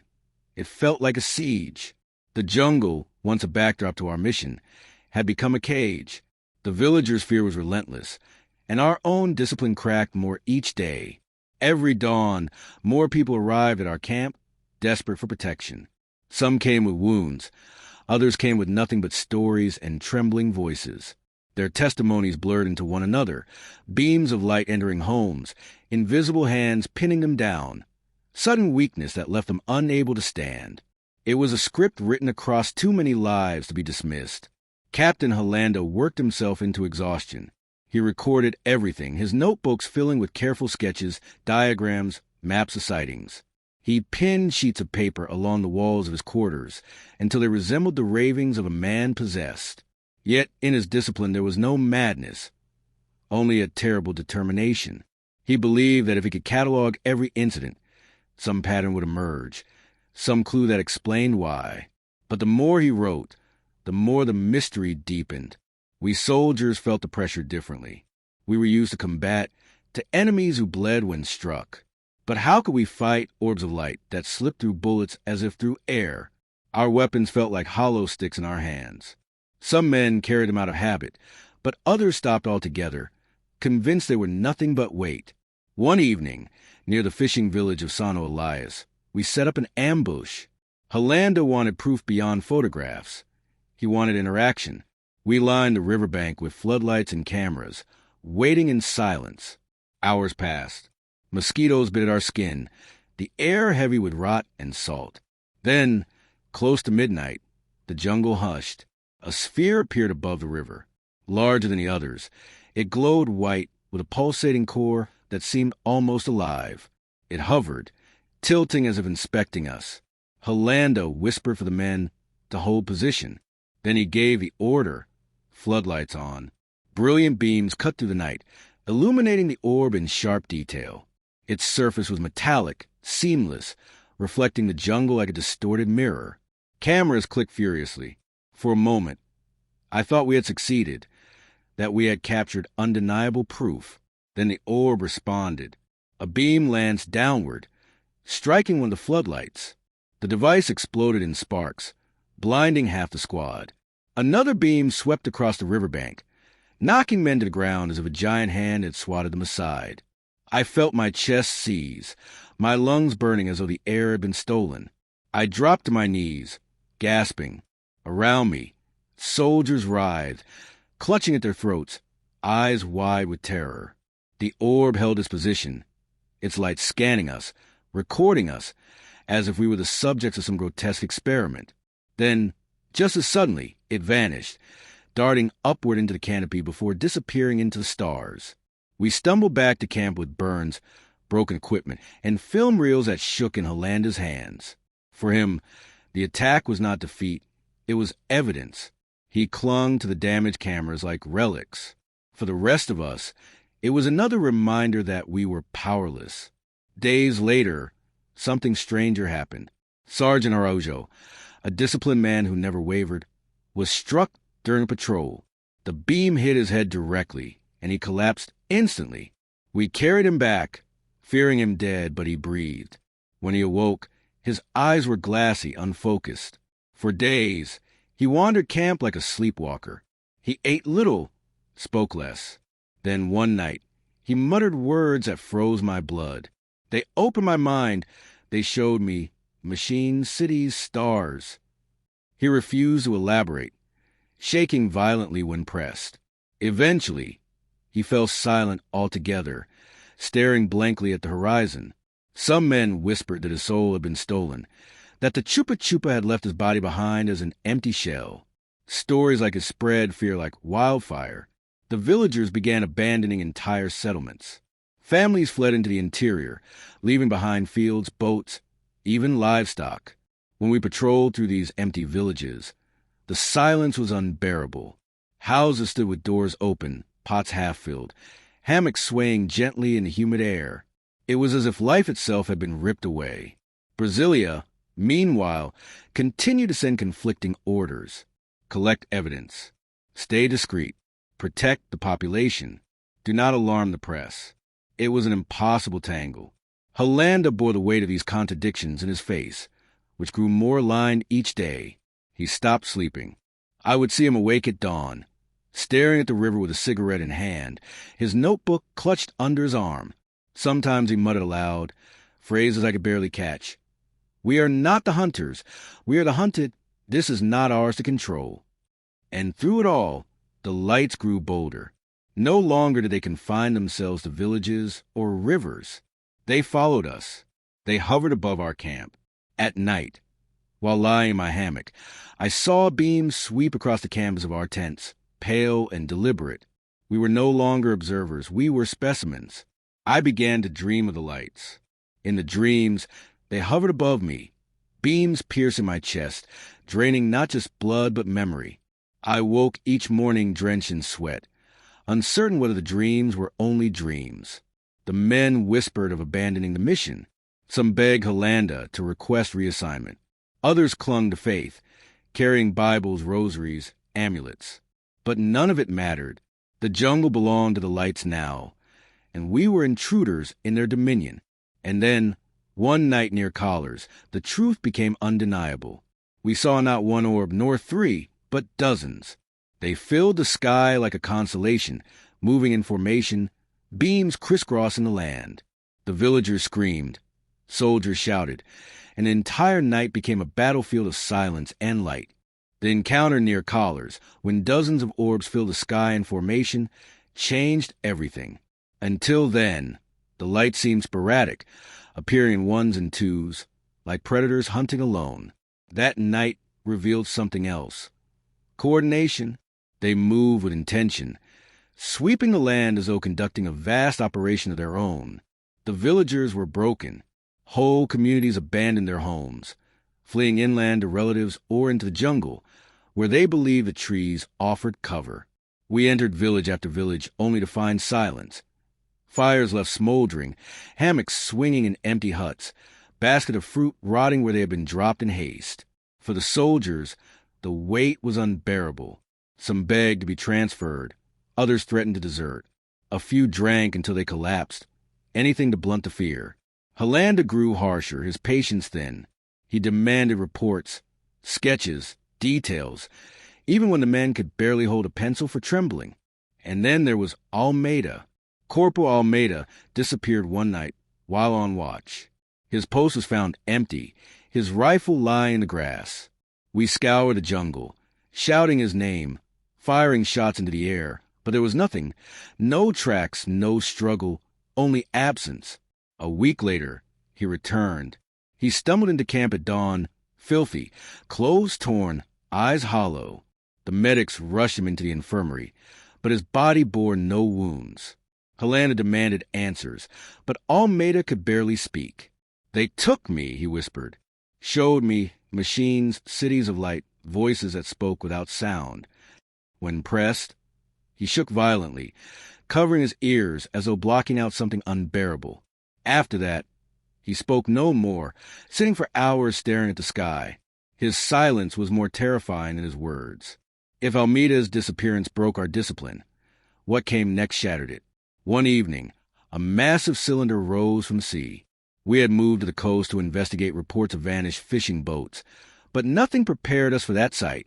The cylinder was colossal, glowing faintly blue, dripping with seawater as it ascended into the sky. For a moment, it dwarfed everything, trees, waves, even our fear. Then beams shot down into the ocean.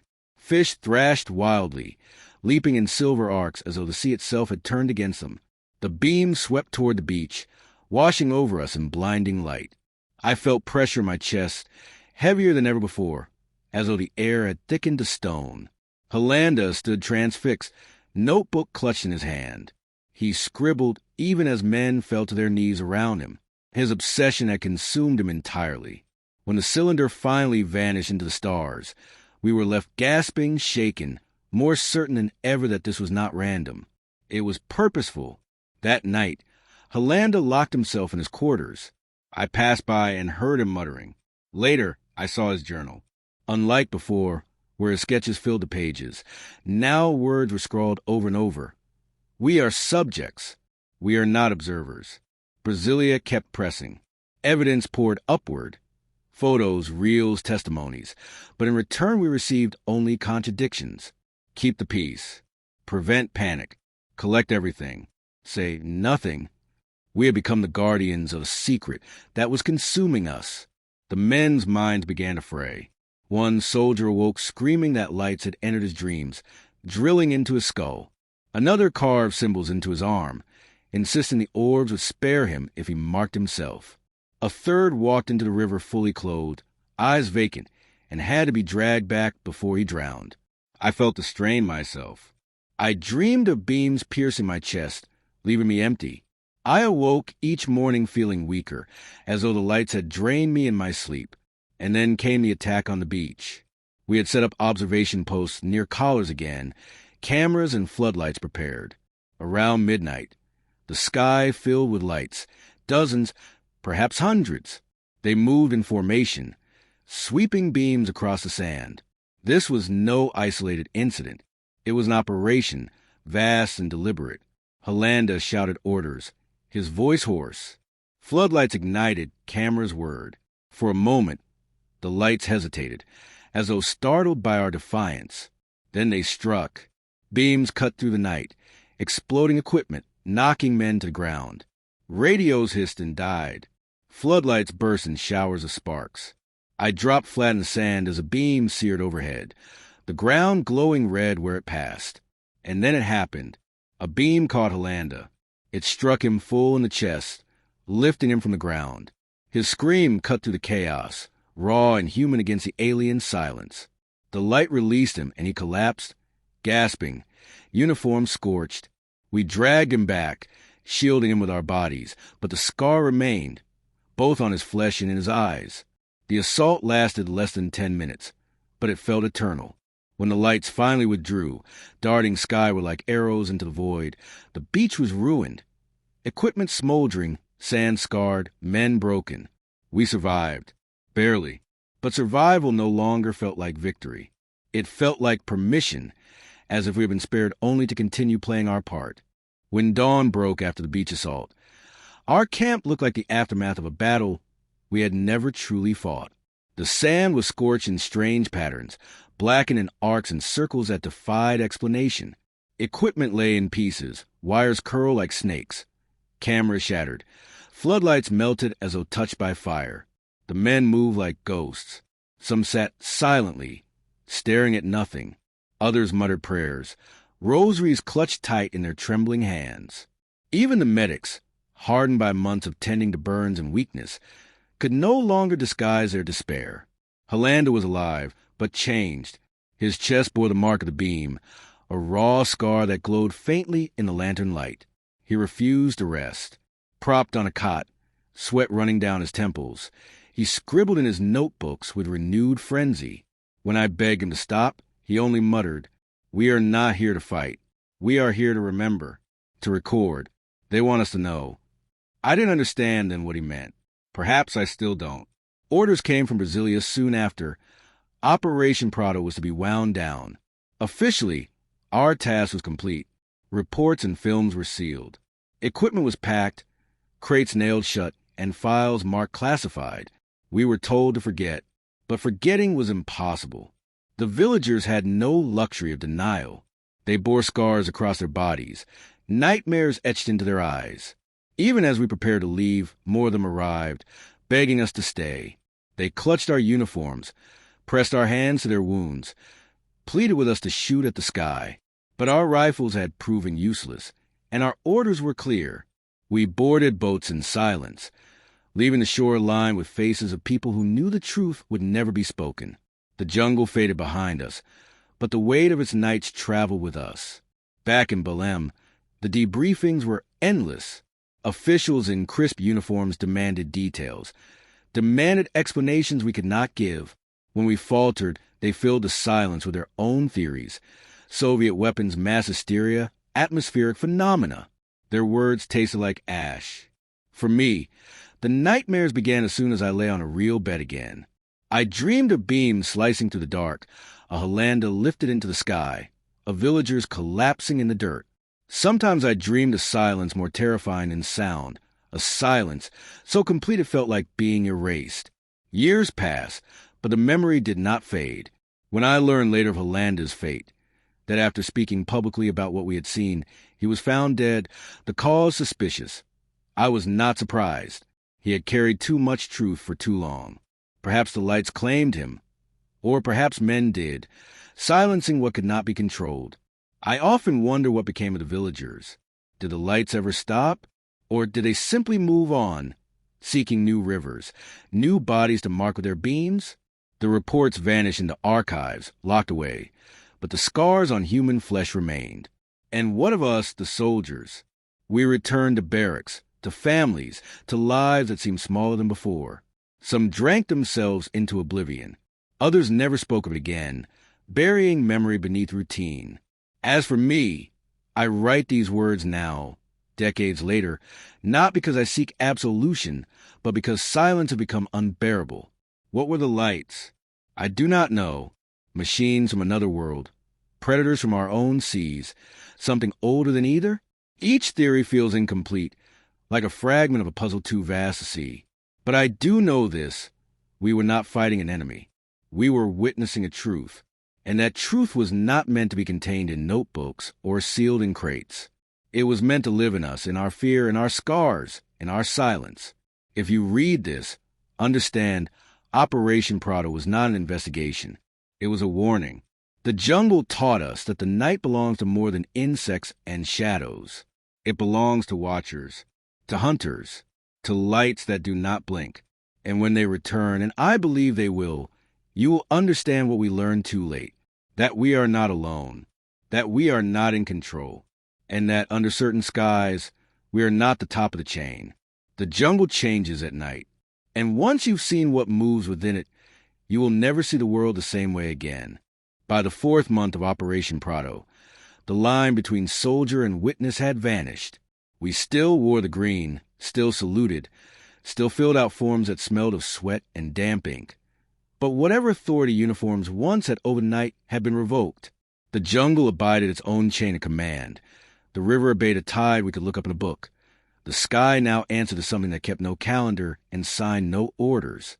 It began, harmlessly enough, with exhaustion. Men struck by the beams healed on the surface and never quite healed beneath it. Their burns faded to perfect coins of mahogany, then to pale scars you could cover with thumb. But the aftermath lingered like a depleted seasoned the body, headaches that woke with them, nightmares they could not recount without feeling watched, a weakness that hollowed their limbs in ways no doctor's kit could weigh. They would lift a crate and set it down, baffled at finding a limit where no limit had been yesterday. Lever alguma coisa, they muttered. They took something. Not blood alone, not strength alone, something more private with no proper noun. Other men changed in opposite directions. Sleep abandoned them. The hammock taught their backs new insults. They paced the sand like tethered dogs, smoking until the mosquitoes complained. Every distant lantern on the water looked like a promise the sky meant to keep. We measured our evenings in small negotiations. One more patrol, one more cigarette, one more prayer mindful of its own futility. On a guard shift that should have been like any other, the jungle unknit itself in a way that is difficult to describe without sounding like superstition. Birds stopped adjudicating their quarrels. Insects folded their music. Even the water learned a new silence, the kind that holds its breath because something important is about to enter a room. A glow rose from behind the trees. At first a polite lantern, Then a cold noon. My rifle had the same weight it had always had, and none of its meaning. A disc slid over the canopy, not flying so much as deciding to occupy the air. It tilted, as if the horizon had asked a question, and it was considering how much truth to confide. A beam, needle narrow and indecently precise, touched the river and wrote a brief paragraph there in steam. Water boiled like a fact being contradicted. My heart became an instrument, drum, bell, warning. Training as a rope, and I clung to it. Sight alignment, breathing, trigger discipline. But even as my finger found the first stage of the trigger pull, a whisper came from some ununiformed part of me.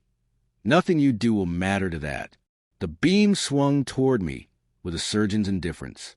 It scraped the sand 3 paces off my right boot and burnt a black smile into the shore. I smelled roasted earth and a metallic note I have never found a human name for.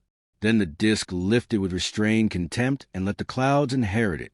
After that, fear ceased sprinting and learned to walk beside us. It attended breakfast. It counted spare batteries. It sat in on briefings. It lay down on the boards beneath our hammocks and timed our breath. Some soldiers simply stopped going out after dark. Others invented illnesses, found emergencies in families that lived 2,000 kilometers away. Forms were filed. Transfers were requested. A few were granted. The rest were told what institutions always tell bodies they need. Endure. Captain Holanda drove us harder, not out of cruelty, but out of belief that order can still talk a storm into behaving. More patrols, more sketches, more photographs, more interviews. We weigh banality against terror and were told, in effect, to choose both. Be afraid on your own time. Be meticulous on ours. I watched the captain become a lighthouse built too far inland to help the ships. Duty weighed him with its old gravity. But the new thing, the thing above us, exerted another pull in the opposite direction. A man can resist one tide. 2 will thin him. What would have astonished me a year earlier, I began to accept as a kind of etiquette. The lights were deliberate. They chose locations with the courtesy of scientists designing an experiment. Hands, necks, temples, chests. They wrote circles on skin, not splashes. The weak beam, the one we nicknamed the needle, never wandered, never wobbled. It kissed flesh and canceled it, briefly or for a night, without bothering to bruise. One soldier lost feeling in 3 fingers for a week, then wiggled them back as if unsoldering had been reversed. Another crumpled, pulsed irregular for hours, then woke with a taste like a 9-volt battery and a memory of warmth that felt anything but benign. The villagers had said it from the first night. We listened to them without condescension. The lights choose. We had assumed they meant who. By the 4th month, we knew they also meant where. Our reports fattened into a bureaucracy's idea of certainty. We mapped every strike. We drew the shapes we had no words for, discs with domed tops like lidded eyes, cylinders with neat seams and no visible means of staying somewhere other than on the ground, spheres that pulsed brighter when approached, the way a heartbeat does in the throat when an animal is deciding whether to run or to remain. We photographed when we could. Film came back fighty and indecisive, but not empty. Streaks, halos, soft rectangles that argued they were not stars. We packed the negatives in tins with rice to drink the humidity and labeled them with dates and coordinates, as if addresses could make them easier to live with. Evidence ascended the ladder and dissolved. Some folders returned with red teeth marks, classified. Others vanished as if a clerk had copied them onto steam. We carried the double weight peculiar to soldiers, absolute obligation to record, absolute prohibition to speak. We could not relieve the villagers with honesty. We could not relieve ourselves with confession. We could only squeeze new truth through old forms and trust those forms would not tear under the pressure. I began to keep a second notebook, then told myself it was one notebook split into 2 halves wearing different names. The official one smelled of wet paper and carbon paper and was shaped to fit into a breast pocket. The other lived where no inspection would look first. Under the canvas sole of the boot, inside a ration tin with the label steamed off, later in the hollow of a dictionary whose definition of light pleased me less than the jungle's. Into it, I wrote the things I could never swear it on a stand but could not bear to lose. The exact angle at which a beam came to taste of pennies in the mouth. The tiny tremor in the palm before strike. The way a dog's hackles sometimes rose 5 seconds before ours did. The fact that the top light in a pair sometimes brightened, as if nodding permission before the lower light acted. We were visited. Men whose shoes did not find mud credible disembarked from trucks with indifferent plates. They were polite the way a locked door is polite. No curses, no threats, only a refusal to open. They inventoried our inventories. They took custody of what they called sensitive artifacts. Negatives, audio cassettes, a scorched plank lifted from a riverbank. They praised our thoroughness and told us to add thoroughness to the list of things we should not discuss beyond the wire. We remained soldiers, and we saluted. And every time a crate left camp strapped to the bed of a truck with ropes that sang, a part of me left with it, stubborn as a splinter you decide to keep. I did not write home. Not about the lights. Not about the burned circle on Alves's chest that faded to an oily pink like water that remembers gasoline. Not about the woman whose back was marked before coins arranged in a diamond and who told me without drama, "Cuando fecho os ojos, uko sam." When I close my eyes, I hear a sound. Not a tone, she said. Not music. A presence pressed into the cavity behind the ears. It passed after a week, as if some machine had been switched off from far away. She resumed carrying water and raising children and refusing to go out after dusk. We asked ourselves the forbidden questions in ways that did them no justice. What are they? And what do they want? The jungle stopped being helpful at the first syllable. An older fisherman whose laugh I envied shrugged in a way that was not hopeless so much as symmetrical with experience. "O Rio tem pisas que você nunca viu," he told me. "The river has fish you've never seen. Els comem tambum. They eat, too." He had taught his sons to fish by day only.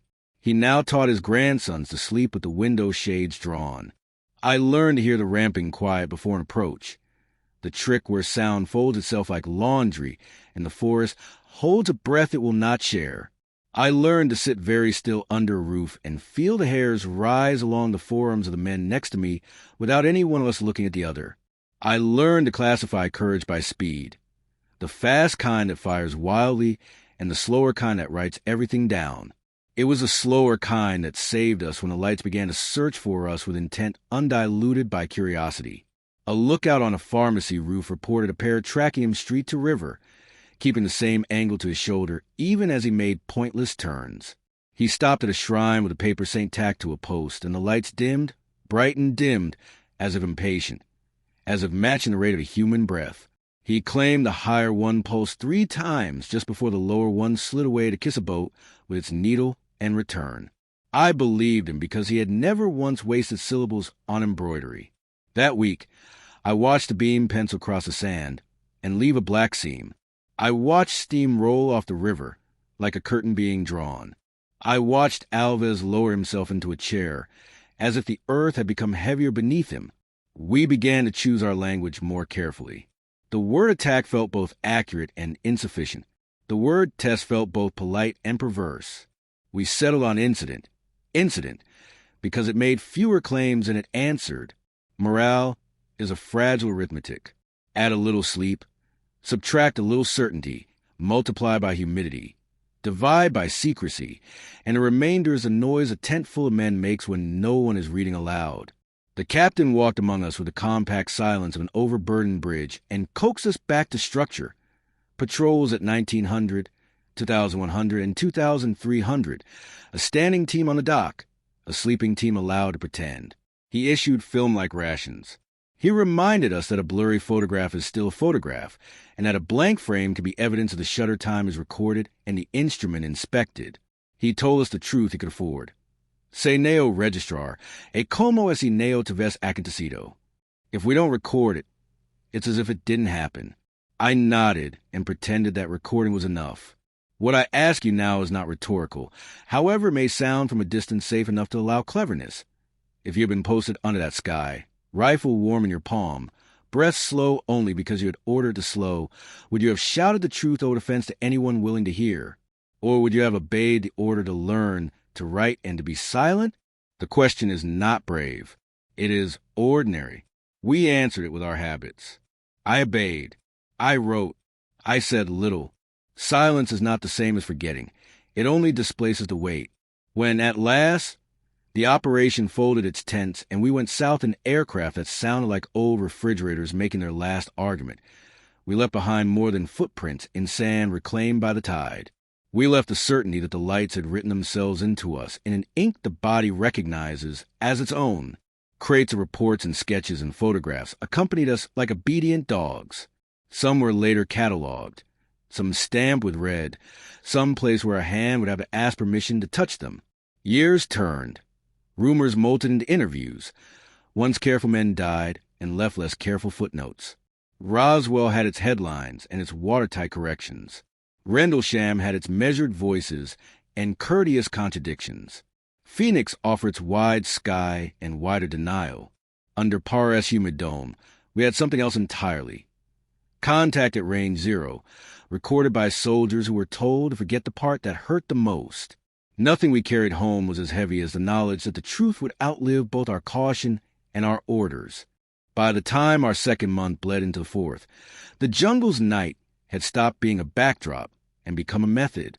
We arranged ourselves into grids, rooftop posts, quay watchers, river pairs, and narrow boats, while Captain Hollanda stacked our vigilance like lumber, redundant, overlapping, a geometry of witness.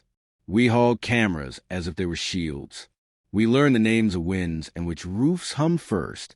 We mapped outages where radios went blind and compasses grew sleepy, pinning red tacks on a chart that started to look less like a patrol plan and more like the outline of something that was charting us back.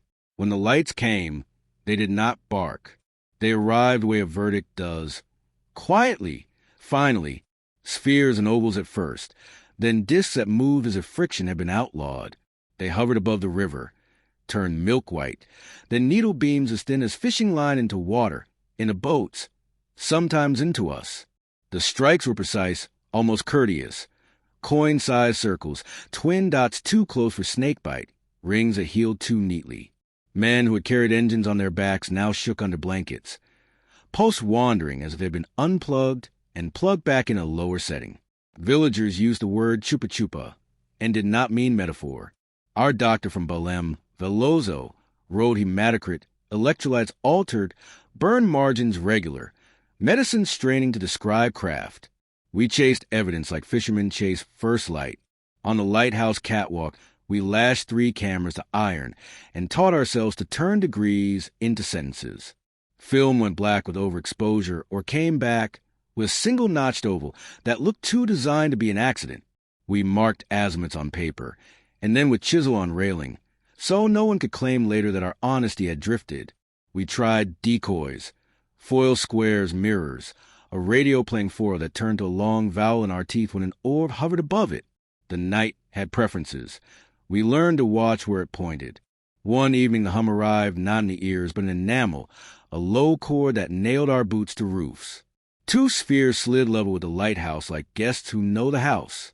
One extended a line of light to the rail, traced iron until it touched Bardo's hand where it lay palm down. He inhaled and did not exhale for a measurable portion of my courage. The line withdrew. He blinked twice and smiled at something he had no obligation to describe. "A question," he said later, and slept a day with a clean ring on the back of his hand to prove a ruler had been there. Another night a disc big enough to make the river forget itself boiled 5 meters of water to a tantrum, then rode a pale line toward the base of the lighthouse, paused, and briefly found me. I did not fall or burn. I became noticeable to something that did not require my consent. It asked, not in words, not in sound, and the only honest way to answer is to admit that I understood without learning. The beam lifted, the disk rose, the stars remembered themselves. After that, the difference between soldier and subject collapsed. We did not pretend the lights treated uniforms differently from bare feet. Inside camp, exhaustion learned to speak several dialects. Some men begged off night duty with real fevers. Others stayed on roofs because stairs felt like surrender. Dreams practiced our jobs for us. Men woke saluting or scribbling, or with the hum still threading their bones. Veloso did rounds with new vials and fewer promises. He had stopped saying fatigue and started writing residual deficit. The captain, thinner, brighter, a wick 2 nights from spent, pushed for measurements and photographs because numbers were the only prayers or reports would accept.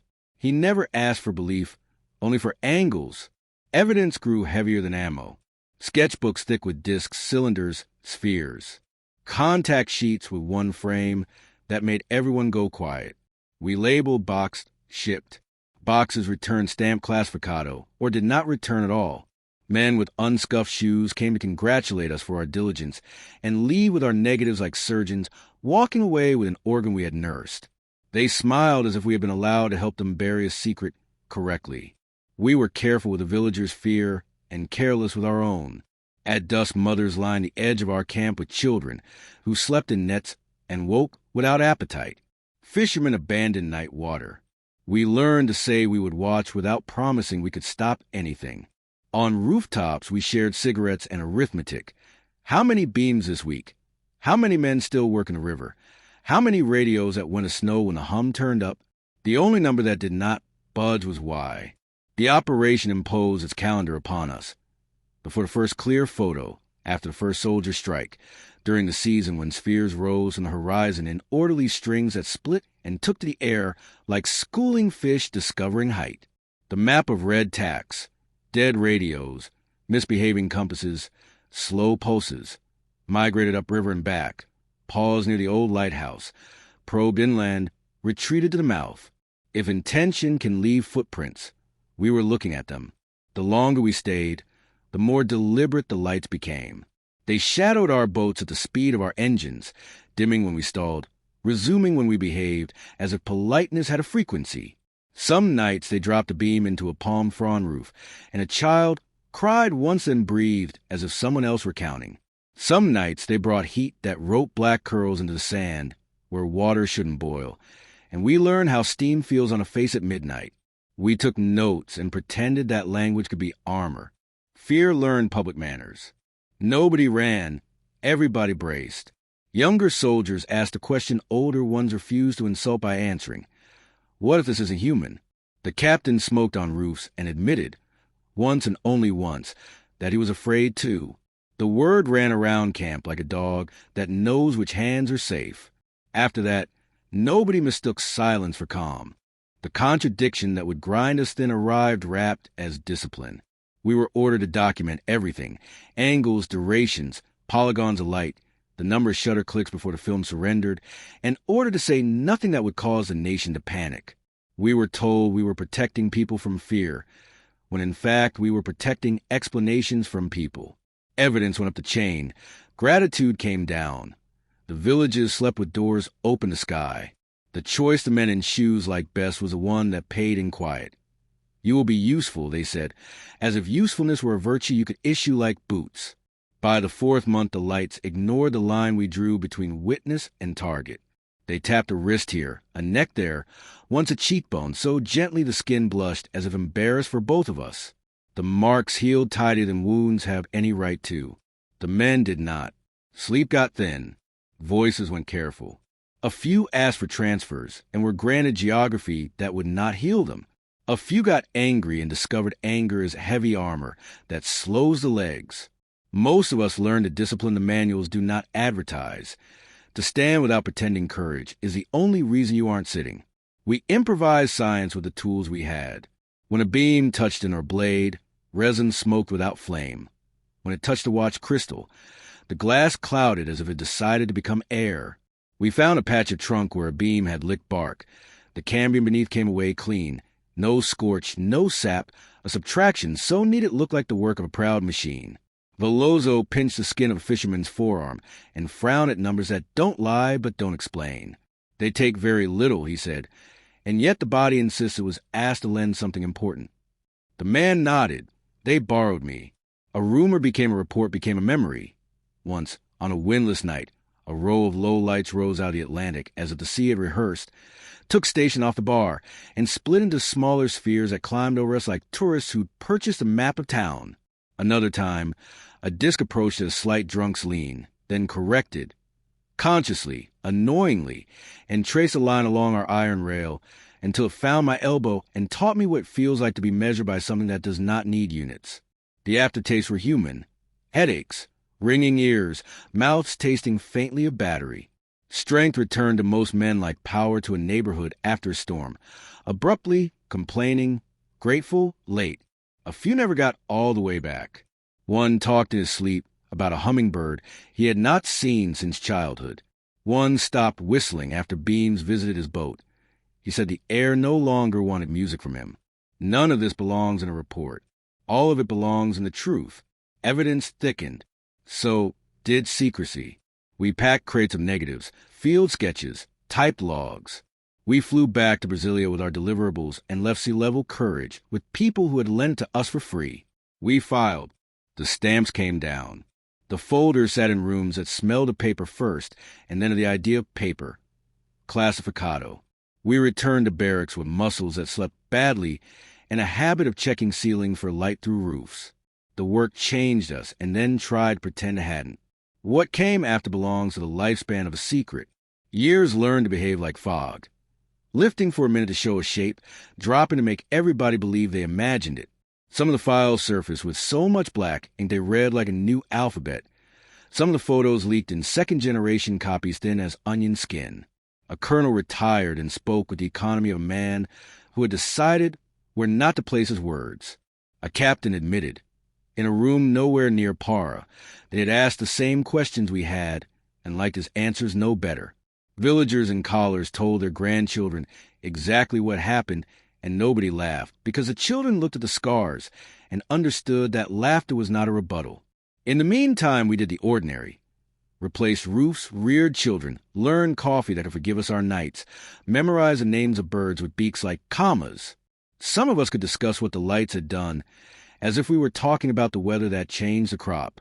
Some of us guarded the memory, the way you guard an ember on a riverbank in rain. We had been instructed to be useful. We chose not to let usefulness erase us. What did intimidation do? It arrived in polished shoes and polite grammar, and suggested we would help our country by choosing one truth over another. It traded shackles for understandings, spoke the word loyalty like a key, and taught us that ridicule is a cleaner weapon than bars. Leave a man his job and make him unbelievable. We learned to fold a memory without creasing it, to keep notes in margins, on railings, in the names of stars we pointed on roofs, so we wouldn't have to say the other names out loud. We learned that silence has two species. The one press on you and the one you adopt to protect what would die if you shouted. Does it matter where the lights came from, sea, sky, elsewhere, if their favorite direction was always toward? Does it change the weight of what we carried if the beams were surgeons' tools, or mouths, if they borrowed blood or breath, or something we don't catalog? I don't know. I know this. My hands are not liars. The metal boiled. The iron sang. The film caught more than fog. The people weren't imagining a predator just because the predator looked like a lesson. When the operation ended and the crates left and the papers settled under the weight of their own stamps, nobody told the river to forget. Years later, when a file woke up in daylight with its name blacked out and its meaning intact, or when a photograph from our lighthouse made its thin way into a magazine without giving away the railing's chisel marks, I felt less vindicated than included, as if history had decided to admit that we had been there after all. Captain Holanda's eyes, bright, tired, exacting, have not left me, nor has the hum, which sometimes returns in the morning when the kettle begins to sing, and I am briefly 23 and waiting for Sky to decide whether to be generous or precise. If you want a moral that won't rot in the Amazon damp, try this. Keep good notes, not just what you see, but in what order and who entered the room before the air changed. Notice which explanations require you to make yourself smaller, to fit inside them. Teach children that laughter is not a substitute for argument, and practice the discipline we were finally taught by something that didn't salute, to stand between obedience and memory, without letting either win outright. We were told our duty was to prevent panic. Perhaps it was. But we discovered another duty the manuals don't print. To hold space for the part of the world that refuses to be a balloon because it never was, and refuses to be a story because it keeps turning back into light. Years passed, yet the jungle never left me. Even now, when I close my eyes, I can smell the heavy air of Para, feel the damp weight of humidity on my skin, and see the glow of those lights drifting silently over the river. Operation Prato ended in late 1977, but in truth, it never ended at all. It followed every man who served there, carried like a shadow we could never shake. When the mission was formally closed, We were ordered to file our reports, seal our photographs, and forget. Thousands of pages of testimony, sketches, and evidence were boxed up and sent to Brasilia. We returned home, back to families and bases, back to uniforms and salutes, but none of us returned unchanged. Some men refused to speak of it ever again. They drank too much, worked too hard, anything to bury the memory. Others whispered in the barracks, in low voices, sharing nightmares of beams of light, of wounds that never healed, of the feeling of being studied like insects under glass. I carried my silence outwardly, but inside, the questions only grew louder. What were those lights? Machines? Beings? Weapons? The villagers believed the Chupa Chupa fed on them, draining blood or energy. Perhaps they were right. Perhaps the lights needed something from us. Or perhaps we were nothing more than test subjects, caught in the path of something far beyond our understanding. For years, nothing more was said. Operation Prato remained classified, its files locked away, its soldiers forgotten. But then, in 1997, 20 years later, the silence cracked. Captain Wirrange Holanda, the man who had commanded us, broke his silence in an interview. He described everything: the lights, the beams, the photographs, the wounds. He confirmed what the villagers had always said, what we had always known. It was real. He spoke calmly, carefully, with the weight of truth carried for too long. His words rippled across Brazil, shocking some, vindicating others. But the cost was heavy. Months later, Holanda was found dead, his life ended by his own hand, or so the reports claimed. Some believe his confession had lifted a burden too heavy to bear. Others whispered of pressure, of forces that wanted him silent again. Whatever the truth, his death became as much a part of the story as the lights themselves. After that, the Brazilian Air Force released some of the files. Thousands of pages of documents, photographs, sketches. They showed what we had seen. Discs hovering over the river, glowing cylinders rising from the sea, spheres striking beams into villages. The files confirmed the mission's existence, confirmed our presence, confirmed that we had recorded something unknown. But as always, the most important truths were missing. The conclusions, the analysis, the meaning. Those pages were absent, still locked away. The evidence was there, but the answers were not. And so, the questions remained. Even now, decades later, I wonder what those lights wanted. Why they chose that remote corner of the Amazon. Why they struck fishermen and children. Why they marked soldiers with burns that never quite faded. Were we being warned? Studied? Harvested? Or was it all an accident? An encounter with something that never meant to touch us at all? I cannot say. But I ask you this. If the truth were placed before you, evidence that our skies are not ours alone, that beings alike can descend and touch us at will, would you want to know it fully? Or would you prefer the comfort of doubt, the safety of ignorance? For me, there is no safety anymore. Only memory. Because when I stand beneath the night sky, I no longer see emptiness. I see watchers. I see silence alive with presence. And I know that what we witnessed in Para was not the end. It was a glimpse, a fragment, of something far larger. The villagers still whisper of the Chupa Chupa. Tourists visit collars now, curious about the legend. Some laugh. Others lean closer, wondering if the stories might be true. They walk the same paths where we once carried rifles, where beams once struck the ground, where men once cried out in pain. They call it folklore. But for us, it was not folklore. It was duty. It was terror. It was real. Operation Prato has become history now, written in headlines and documentaries, debated by skeptics and believers alike. But for those of us who lived it, history is the wrong word. It is not past. It is present. It is a shadow that follows us, the silence that never leaves. Sometimes when the night is still and the jungle is quiet, I can almost hear again the hum before the lights appeared, the sudden hush of insects, the river holding its breath. And in that moment, I know the sky has not forgotten us. And perhaps one day it will return,